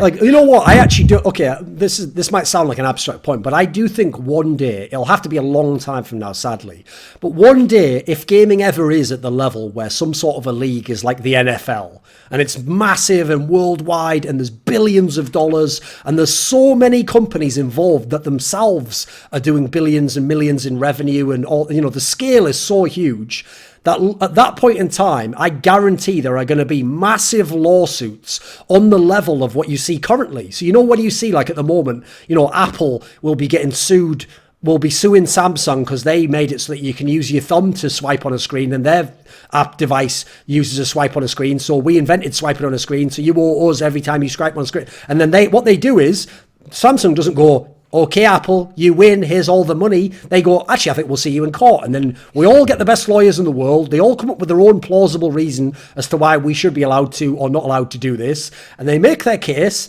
And depending on what the precedent that is set is, the rest of the world changes, and it can change overnight. So, for example, tomorrow they could legalize sports betting in America. I'll be making fucking 100k a month. Won't need you guys. This show will be cancelled. Sorry about that, but you know, can't afford that 1 hour every month anymore. I'll shut down the page. Actually, I wouldn't. I'm greedy as fuck. I'd just get 102k a month. So I probably would just keep doing it. I'm that retarded. I don't know how to use my own time. But my point is, everything will change overnight. I actually think that will happen in esports, because what will happen is, once it gets to that scale, someone will make a legal case that when we use your game in this league, you don't own what we do, because the actual product is not the game, it is the performance art within the game. And so they will make that case, and I think that's actually got some legs to it. Like, I don't know if you could prove it. It'd depend on the jury and all that sort of shit. But I think there's legs there to where one day, I actually feel like, especially if you argued it from sort of like a personal rights aspect of, like, you know, the player creates his own career and the team and all, I think eventually you would be able to sort of break it as sort of a worker's right that somehow they own their own performance. And therefore, the game dev could still probably run things like they could have their own league and they could have their own aspect of how the casual game's played. But I think eventually the pro scene could break up. Unfortunately, the reason why I gave you such a hyperbole as to where it has to be is because who the fuck's going to do a massive lawsuit like that? And also, it might even need to be the case that it's like a group action thing, you know, where it's like tons of people get together to do it. Like, you know, we're all having our labour, you know, like artificially restricted by this individual. So To me, that's the only way you could ever really break the control. Because at the moment, you're not going to. Like, no government gives a fuck right now about these devs running everything. The only other solution I could think of is like if somehow an open source game, like an open source free game, that would be cool. Popular. That's the only other solution I could Here's the think problem of. with that one, though, Alex, is like, unfortunately, if you look at the way the industry is right now, there aren't grassroots games anymore. Every game has to have like massive amount of players, or massive amount of viewers, and definitely has to have developers spending millions on the tournament. Because, for example, ESL's not going to white label a tournament for you unless you give them all the prize money and more to run the whole fucking tournament. You know, they're not just going to do it for, I'll do it out of the goodness of my heart because I want to see this game grow. That's like PR nonsense, mate. So, unfortunately, the other aspect that I think would kill this is your idea on the surface could work. Like, if someone made some genius hybrid of like Counter-Strike and a fucking MOBA and it perfectly worked, unfortunately, I think if you look at the current climate, like PUBG and Fortnite, some cunt would just make a commercial version of it and do all the things I just said, and their version would probably be the esports. So I have no faith in humanity, mate, basically. We have to wait for the Elon Musk of game developers to come along. Well, at least for him to do real stuff, like not pretend to be firing rockets off. And missing. That's the important part. Well, of course he has to miss. He can't blast it into that dome. Yeah. Well, no, his car missed. It's gonna just drift out into space. It missed Mars. Well, also didn't like one of the rockets that was supposed to be reusable like crash into the ocean or something? That's what I remember hearing. I saw the launch, but I didn't see the rest. I have to tell you, by the way, everyone who, if you've ever heard that famous thing, if I got $1 million, what I'd do is I'd make my own team. First of all, no one's ever done that. Secondly, like everyone who buys a team as a vanity project does it where like I'm buying a team for 2 million because I have 400 million in the bank and active businesses that are worth 700 million. So as a result, it is literally a fucking joke for me to buy this team on the side. Like no one's doing that as like, I did it off my lottery winnings. Because the kind of person who says that just doesn't know what it would be like to have the money, and therefore they're just imagining. Like the same cunt always says, I'd give $1 million to my dad. Like, let's see whether you do that when you get the 10 million, shall we, from the lottery. I don't think you will, personally. I think you'll wait and go, yeah, maybe next year, dad, and they just keep buying fucking Lambos and doing donuts in the car park or something there. I don't know what you're going to do, but no one's going to do that. So sadly, I don't think you're going to get an Elon Musk guy. I mean, what would be cool, this is where also esports could blow up, is if some sort of revolution happens in some side aspect of esports that we haven't thought of yet. So for example, like the company I work with, Snipe, at the moment, where they're trying to make it so that they only sell to a very small amount of customers, but the idea is it'll be like a premium pass experience where you pay the $10, but you get all this like side content and you get extra options for watching. And that's the sort of thing where if that ever took off, it would have nothing to do with the tournament or Counter-Strike the game, wouldn't even be connected at all. But that in itself could be like $1 billion industry. So I guess if something like that took off, that also could be a way where this could get pushed through, but I don't think there's going to be some Elon Musk guy coming, sadly. You could be like ESEA and farm Bitcoins in the background. See, he was actually a thinker. What we didn't realize about LP Kane was he could have actually done that. If he'd have just shut his mouth and kept low-key farming Bitcoins, he actually could be Elon Musk right now. Think how many Bitcoins he'd have. Yeah, you'd be insanely rich. The closest we had to like Elon Musk coming in was Mark Cuban, and he looked at it and went, hold on, something doesn't smell right here. I'm not not getting into this. He got fined, quote unquote, for saying fuck, and then didn't do it. That was the end of that. It was gone. He was out. He was fucking out of there. Fined for saying fuck. Wow, what a world. Well, what a time to be alive. Do you remember that, Thorin? Like they did some sort of like show match for a League of Legends event. And it was at IEM.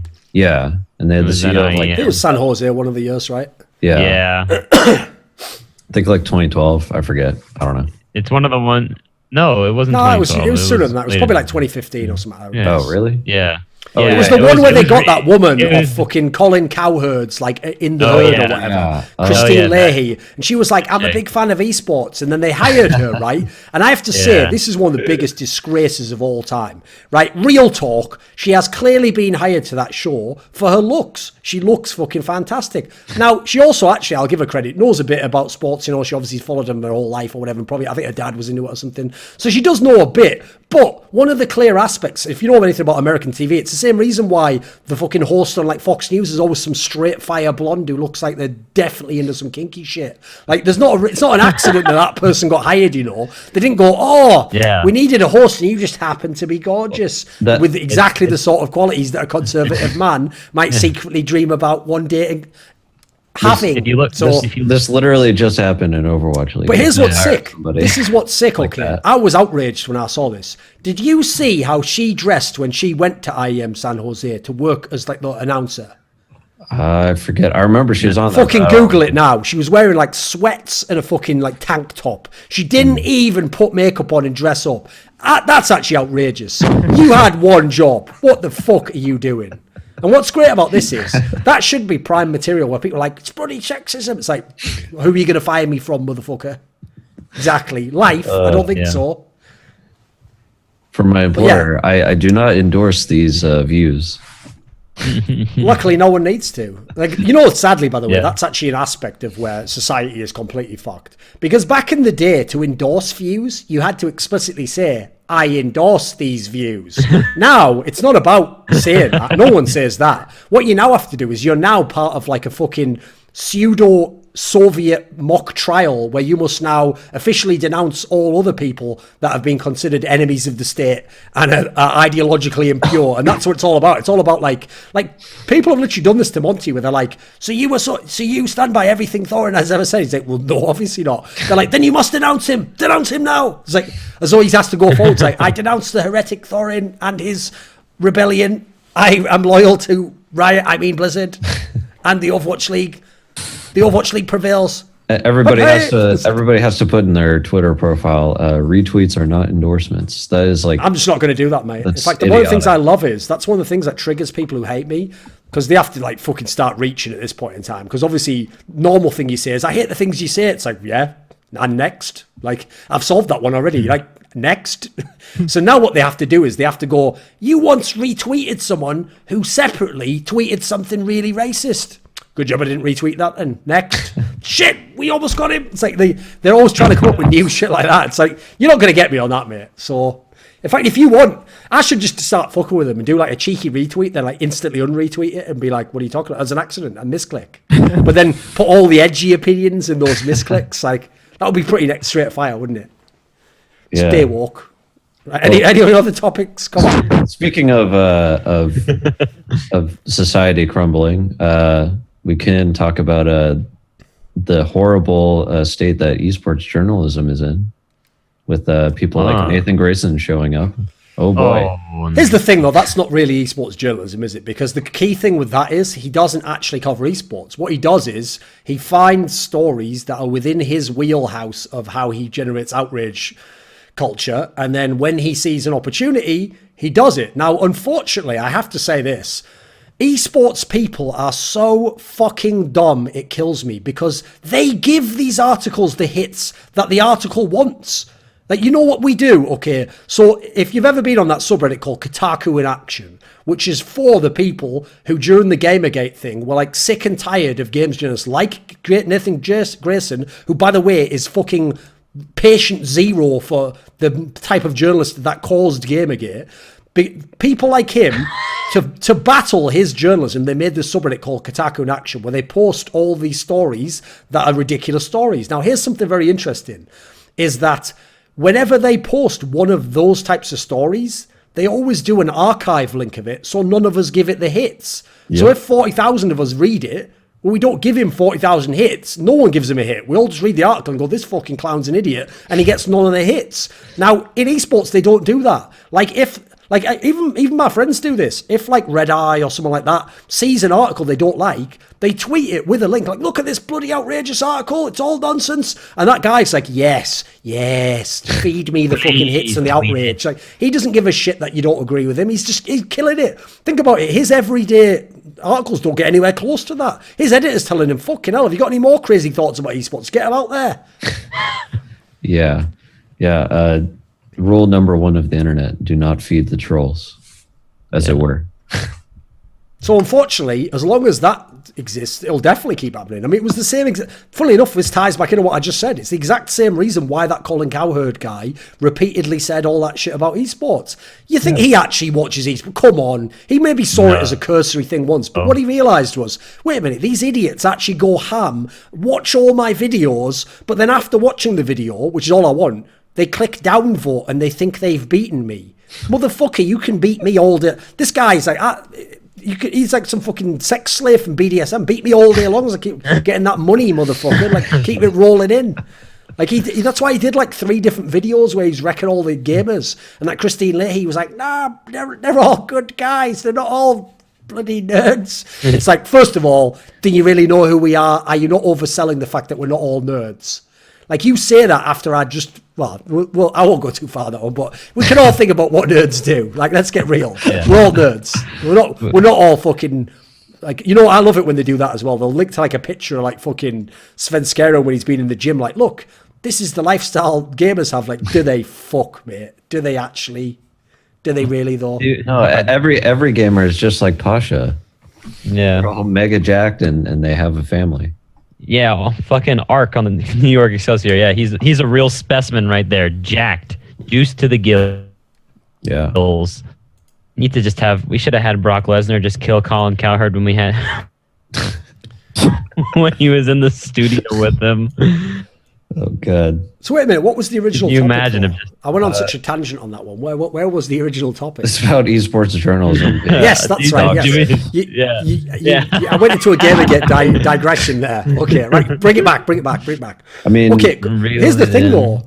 Unfortunately, part of the problem that exists here is not even the fault of these people who are going to come in and be sort of like vultures and just write pieces just to get hits, you know? It's that the reason why they're going to get so much attention is, first of all, yes, esports people naively actually feeding into the clicks of it.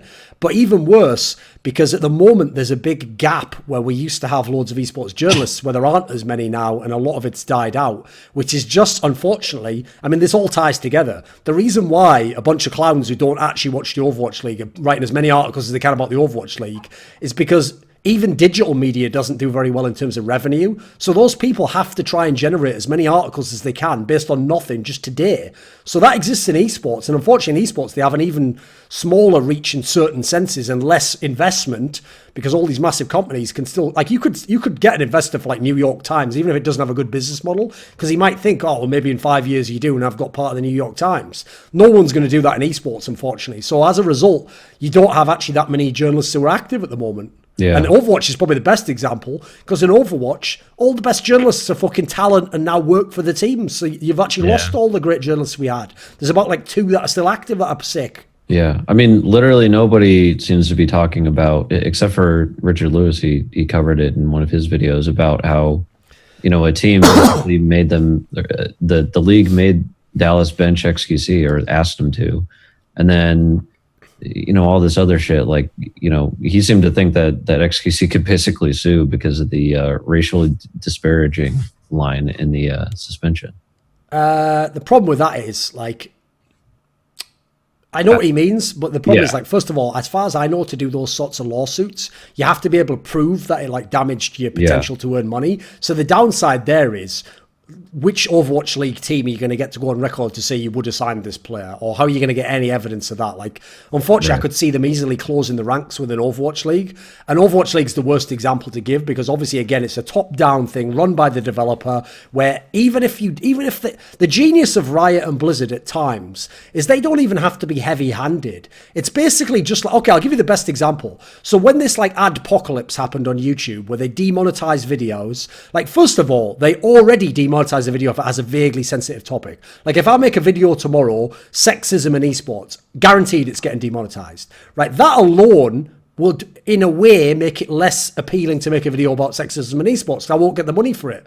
But even worse than that, everyone also knows that even though there's no set pattern, if you do a lot of demonetized videos, magically videos that had nothing to do with controversies start getting demonetized. And it's almost like, oh, that's weird, this virus has started to spread. So now it makes you think, maybe I shouldn't do too many of those videos because then my other videos get demonetized. So what's great there is YouTube never had to tell me, don't do videos on these topics I don't want you to talk about. But they have already created a scenario where unless I am totally altruistic, I'm probably not going to do it as much. That is what also Riot and Blizzard have done. Like, okay, there were a few rare occasions where they were heavy-handed and banned people or fucked them up publicly, but generally they don't have to, because just by making it like, listen, at the very minimum, we're going to make your life really hard if you do this, people just naturally sort of find a way not to express controversial opinions, not to say things that go against the narrative, definitely not to stand out. And in this scenario here, again, if you ever want to work for an Overwatch team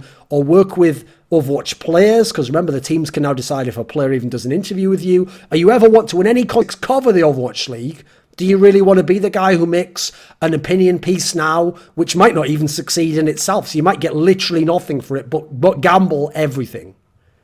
Yeah, it seems like they want every player to be, say, BLB, who A, wrecks in the server, and B, just posts on Twitter all day about how much he loves his wife. That's literally all he does. And there's another thing, mate. If you have to keep telling people who aren't you and your wife how much you love your wife, how much do you love your wife? I reckon give me like some fucking Inception moment. I'll crack that motherfucker. I'll show you the darkness inside him.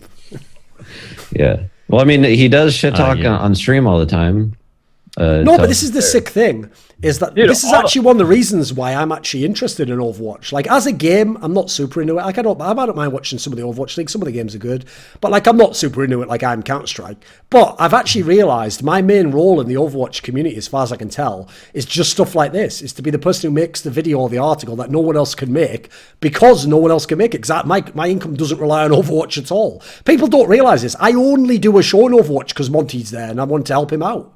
I don't do it because the show makes mad money and it's super sick. No, that's the only reason. I don't even make videos on Overwatch. Like, I do it on these drama topics because it's a relevant thing I can talk about. I don't make a video like why CBLB is the best Tracer versus Tracer player. I don't do that. It's not my shit, you know. So unfortunately, if you're relying on the fucking benevolence and romantic heroism of me to come into your scene and tell you what's up, you're probably not in a good state, are you? Wow. Or in the white. I'm the anti-hero of this fucking scene. That's even more of a cynical reason than I thought you were in it. I'm basically for the views.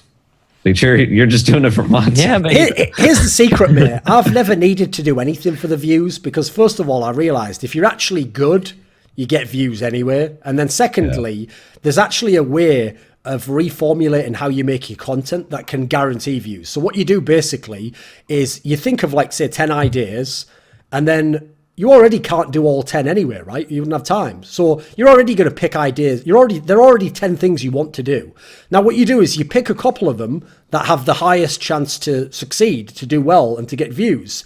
You do those, then you figure out how many other pieces can I do that might get no views that I want to do anyway. You balance it out like that. If a couple of the first ones fail, now I need to get another big hitter. You pull that one in. So if you actually know what you're doing, I don't like, put it this way, the notion that there's a person in real esports journalism, not these people on these other sites, who sits down and is some marketing genius and goes, I'm going to write this article just for the views. That person doesn't exist, I'm afraid. There's no, like I always say this, where is that person? Where's that cynical person who everyone thinks is the TMZ of esports? They don't exist as far as I can tell. By the way, it's not Travis Gafford. I know everyone will try and bang on him like, it's just shit. Yeah, he's not a great interview and he doesn't care in depth about the game, but in his own bizarre way, he does care about the game and he has his own very strict sort of like lines within it which he wants to do content, and he wants to do content that's about people and sort of fun things outside of the game and trivia, but he's not doing it for the views, because I can tell you right now, he's actually doing the wrong approach if he wants to do it for the views. If he wanted to do it for the views, he should actually like put loaded questions in and get people to shit talk, or actually sometimes he should abandon his entire style and be really cynical and be like, you know what,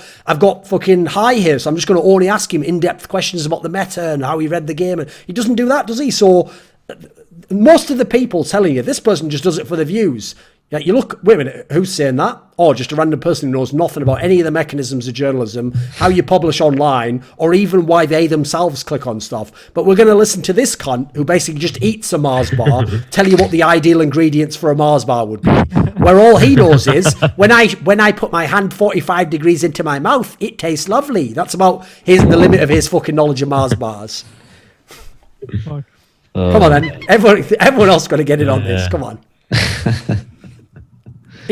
Well, here's the thing. You are consumers of esports journalism. So, Gianfranco, what do you think of the state of esports journalism?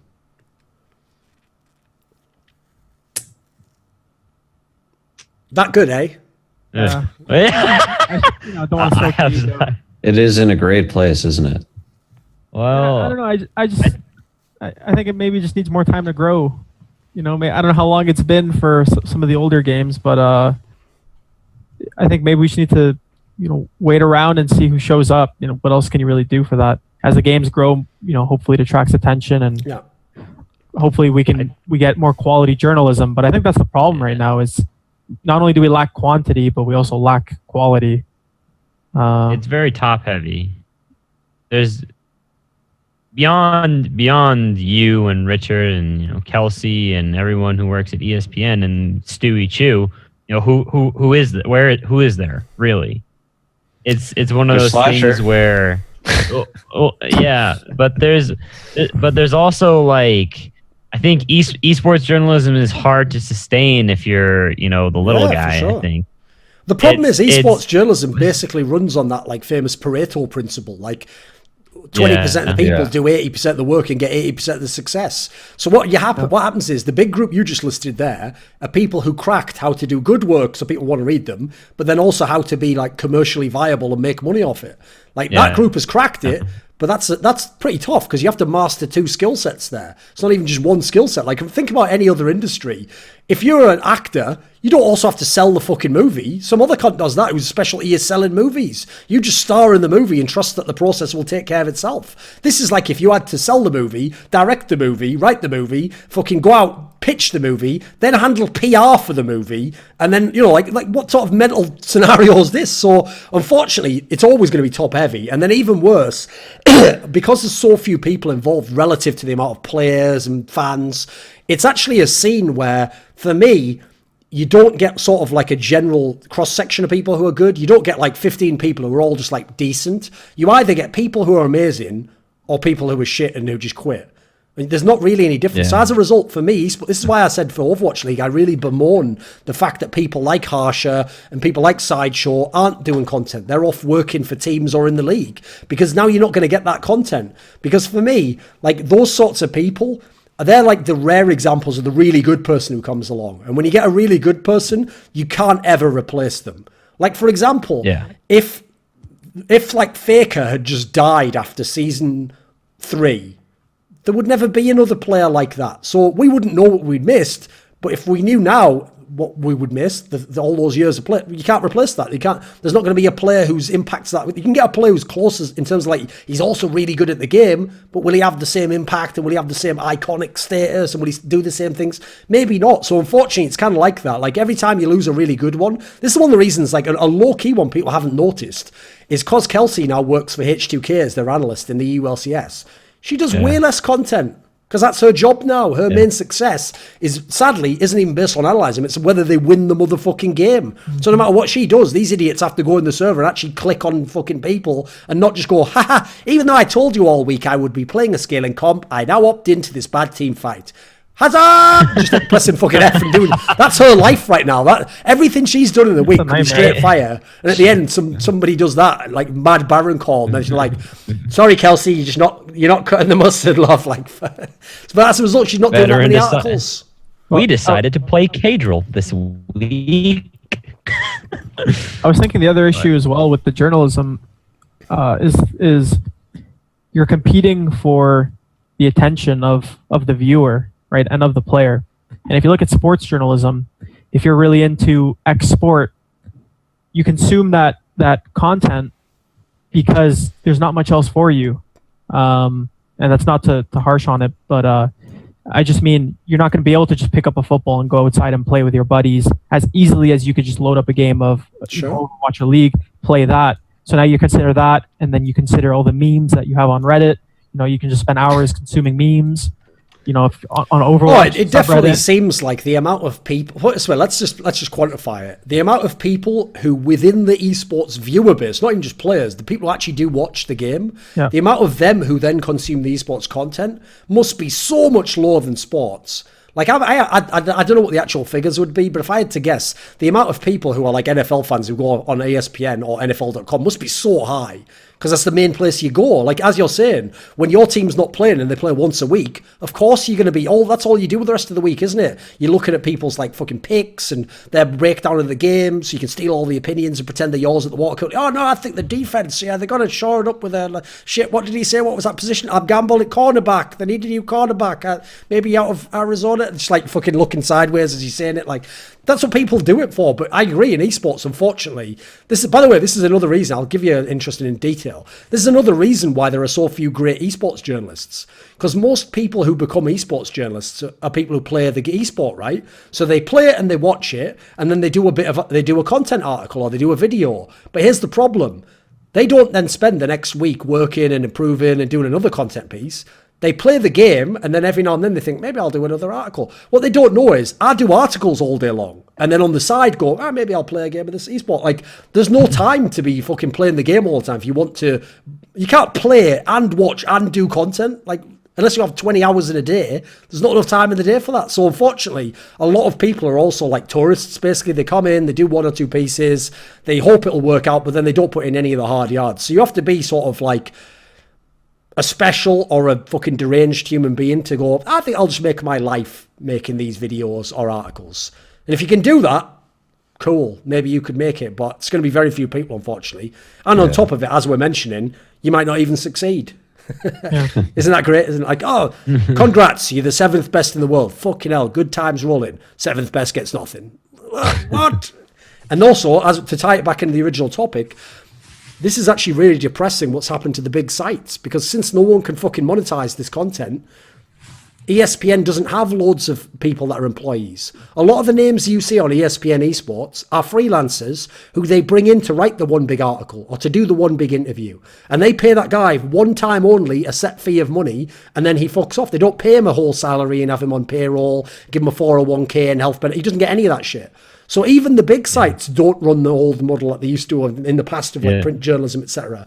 So at the moment, I don't really know where to go. Like, I have to say, it might sound harsh, but I think people like me and Richard are maybe the only people who could change the metagame. Like, if we made in a site that was our site, we owned the site, and maybe we even took some investment for a small percent, like 10%, we took some investment to get it up and running. Like, for example, Blitz has. So, okay, everyone's loving Blitz Esports' content, right? I do, it's straight fire. Totally doesn't exist in esports, though. That's like a rich dad letting his son do a business where it doesn't have to fail for 2 years. Well, you can't then go, you're killing it in the game. What's this fucking Korean grocer doing? He can't compete with you. Yeah, yes, his business is an actual business, mate. He has to pay himself out of it. So Blitz Esport took millions in investment, and I don't know what their revenue system is. I would go ahead and guess they're making very little revenue. So, like, in this scenario, unless it was like me and Richard, a couple of other people made a site, and then it would probably have to fund itself by a Patreon or something, like if we can get $10,000 a month, we can run it and pay us all a reasonable salary. And then on top of that, here's the thing. The reason why I think Patreon would work is if you do it intelligent, like I've tried to, you make it so that none of the content's actually like exclusive, because unfortunately that's a death trap where, because no one can see it, no one knows they want it. But you make it so it's all free, but somehow people have to be engaged somehow. So as you can already see, we'd be the exception to the rule anyway, even if we got this site off the ground and it was running and we were all making money. So at the moment, I don't really know what the solution is. And the fact that places like Reddit and Twitter, where we all put our shit through, even they don't make money. It's not exactly a good state for the world, is it? No. Basically, unless I can get the CIA to pay me to be a fucking influencer in the counterculture of esports, I don't really know how we're going to do this, boys. Yeah, I mean, I'm sure Blitz is raking in all that YouTube ad revenue. Mm-hmm. I will say one thing that they've done a very good job with, which everyone could have done but no one did, is if you did just want to make pure ad revenue, they have done the best approach, where when you do the 2-hour interview with the person, you don't release it as a 2-hour interview. You get each section and you release that separately. This is how everyone does with their clips online. Like, if you watch the fucking Undisputed show, they don't put the whole thing out as a 2-hour video. Every separate section gets put out, so it can all have a chance on Reddit, social media, published privately. You click on 10 videos to watch the same thing. That will make you way more money. It's the same system, actually, a lot of people did in the early days of esports when they had talk shows. If they have a 3-hour talk show, you didn't get one video. You got like 4 videos and you had to click on all 4. And that way, if someone clicks on one and bails, you still got their click. Anyone who clicks any extra clicks is giving you, that's just gravy right there. It's free clicks from the same guy. Now, I don't do that just because I'm actually enough of a purist that personally I wouldn't want to watch a video where I had to keep clicking, so I don't do it. But I'm literally just throwing money down the drain by not doing that. But that's it. I am so fucking rich that I burn money right in front of you guys. You see that? That could be mine. Just burn that shit. Burn it up. And then I'm just looking over at the young esports journalists. You can't do that. You can't burn money like me, motherfucker. I'll burn more than you make. Look at this shit. Just got to keep them in line, haven't you? They've got to know the rules of the streets. Code of the streets. THORIN. And we in. There we go. Oh my God. I should do some sort of intro, shouldn't I? Some straight rapper intro. Yeah. Oh, man. You can. What do you think, Gman? What do you think about the state of esports journalism? Esports journalism. I mean, I think the barrier to entry is somewhat difficult. I think you and Richard have proven that you don't need to be some, sick, nasty player to understand the game at a certain level and write good content. I'm pretty sure all esports journalists have proved that. But the problem is getting exposure. How does me, Joe Blow, college student, let's say I'm a journalism or an English major and I graduate and maybe I'm going to thinking about what I'm going to do next for a job or maybe graduate school. And I say, hey, I played League of Legends or Counter-Strike and I want to write about it. And so, you watch the games and you write, and then you go to a website and they say, oh, your work's okay. We'll give you shekels on the dime for your work. And so it's really like running a racket because you have to make a balance. Like, okay, how many good articles can I produce that have, provide some sort of in-depth analysis that allow me to establish my name as someone who knows what they're talking about? And how many articles do I have to write that are just, a player got scared or is having personal issues? How many clickbait articles do I have to make with regards to how many real articles I have to make in order to make this profitable? So I think if you can, climb the ladder and get to the top, it can be extremely lucrative for you. But the problem is you have to attract people to that area. You have to make it seem like, hey, there are options for you here. But at the same time, it's hard to get to those options if you don't. You have to get endorsed as well. I think having you or Richard, tweet out good content is certainly helpful because it gets people's names out there. Because I think the biggest problem is certainly exposure. How do you get your work out to a larger audience? Well, that's also why I say, for me, the only solution I can see it would involve me making a site, basically, which I don't really want to do right now because I don't want to run a site. Like, they get another full-time job, and it would be all the hassle of that sort of shit. It would actually, unfortunately, there's a purely selfish reason, it would give up all the things that I fought so hard to get, like complete control over my schedule, the ability to just take a day off anytime I want, to work anywhere in the world, all these factors. As soon as I'm running a business, and especially as soon as I'm responsible for someone else's livelihood, that would have to go out the window. So I don't really want to do that at this point in my life. Like, maybe I would if for some bizarre reason it was like a retirement plan in 10 years or something, But one of the problems here is if I think of the path you just described, so if I'm thinking of someone who becomes a real sports journalist and they go to journalism school and they've written for the school newspaper and then they get on as an intern at ESPN or Bleacher Report or whatever and they work their way up, here's the big problem. I actually think 99% of what those guys write is just ass. I don't read their articles. I don't read most of the articles on NBA.com or the fucking filler pieces. What I want to read even in those games is the fucking straight fire, opinion or some some guy who has the balls to analyze the whole quarterback's career and watched every season and knows the factors of what his GM did and what his defense was like. That's the guy I want to read. And the saddest thing? Even in real sports, that guy usually does not write as a professional journalist. Most of those articles, if you go and Google them now, are actually articles on a blog somewhere. In fact, the funny thing is, if I made a site tomorrow, bearing in mind on my site I could have a section that doesn't have to be about esports, I'd recruit these guys as well. I know guys who've written about like the NFL where I like go to their blog and there's some fucking amazing posts on there, and they're not hired writers, they're not making a living. There was no way for that guy to make it, you know. I mean, sadly, he's the guy where in esports was able to make it, because in esports you could just write on Reddit and submit something, it could pop off and suddenly you get a job out of it. That didn't really exist in the same way in other sports, and it actually doesn't now. Like if you ever go on the subreddit for like the NBA, like people have tried posting the videos I made about the NBA on my second channel there. They very rarely ever succeed, because the only things on like the NBA subreddit that people get upvoted is like a really, really general topic, like is Russell Westbrook gone in too much, or like, you know, some roster move or a game match. You don't really get content in the same way, which is sad, because there's amazing content written, but in those games that's not the primary thing. I mean, you have to realize as well, people like me actually did warp the whole scene in that sense, because my whole career became about, I only want to do that type of content. I don't want to just do the filler shit. So as a result, I made it so that that's like, in theory, what people aspire to do in esports, but it's not really how you make your living in any journalism field, sadly. You do if you're me, because I've just gone to such an extreme level, but even then, I guess I don't really do it, because even I do videos on roster moves, don't I? I do like the odd shit that just pays the bills, doesn't it? Mm-hmm. Yeah, there's only one exception to that catch-22 in sports that I can think of, and it's Zach Lowe. Zach Lowe is like a god, and everybody loves everything that he does. But here's the problem. Yeah. Zach Lowe was a part of Grantland, right? Yeah. Now, here's a perfect example of how nobody understands new media. Is people think Grantland failed because Bill Simmons got fired. No, Grantland failed because they wouldn't put up with Bill Simmons' shit when they realised it was an enormous vanity project where he even used to say stupid shit in interviews. Like, I don't worry about the views. I think if you just put good content out there, it'll get the views. Like, those are the words of a man who used to write for a newspaper where someone else handled his distribution.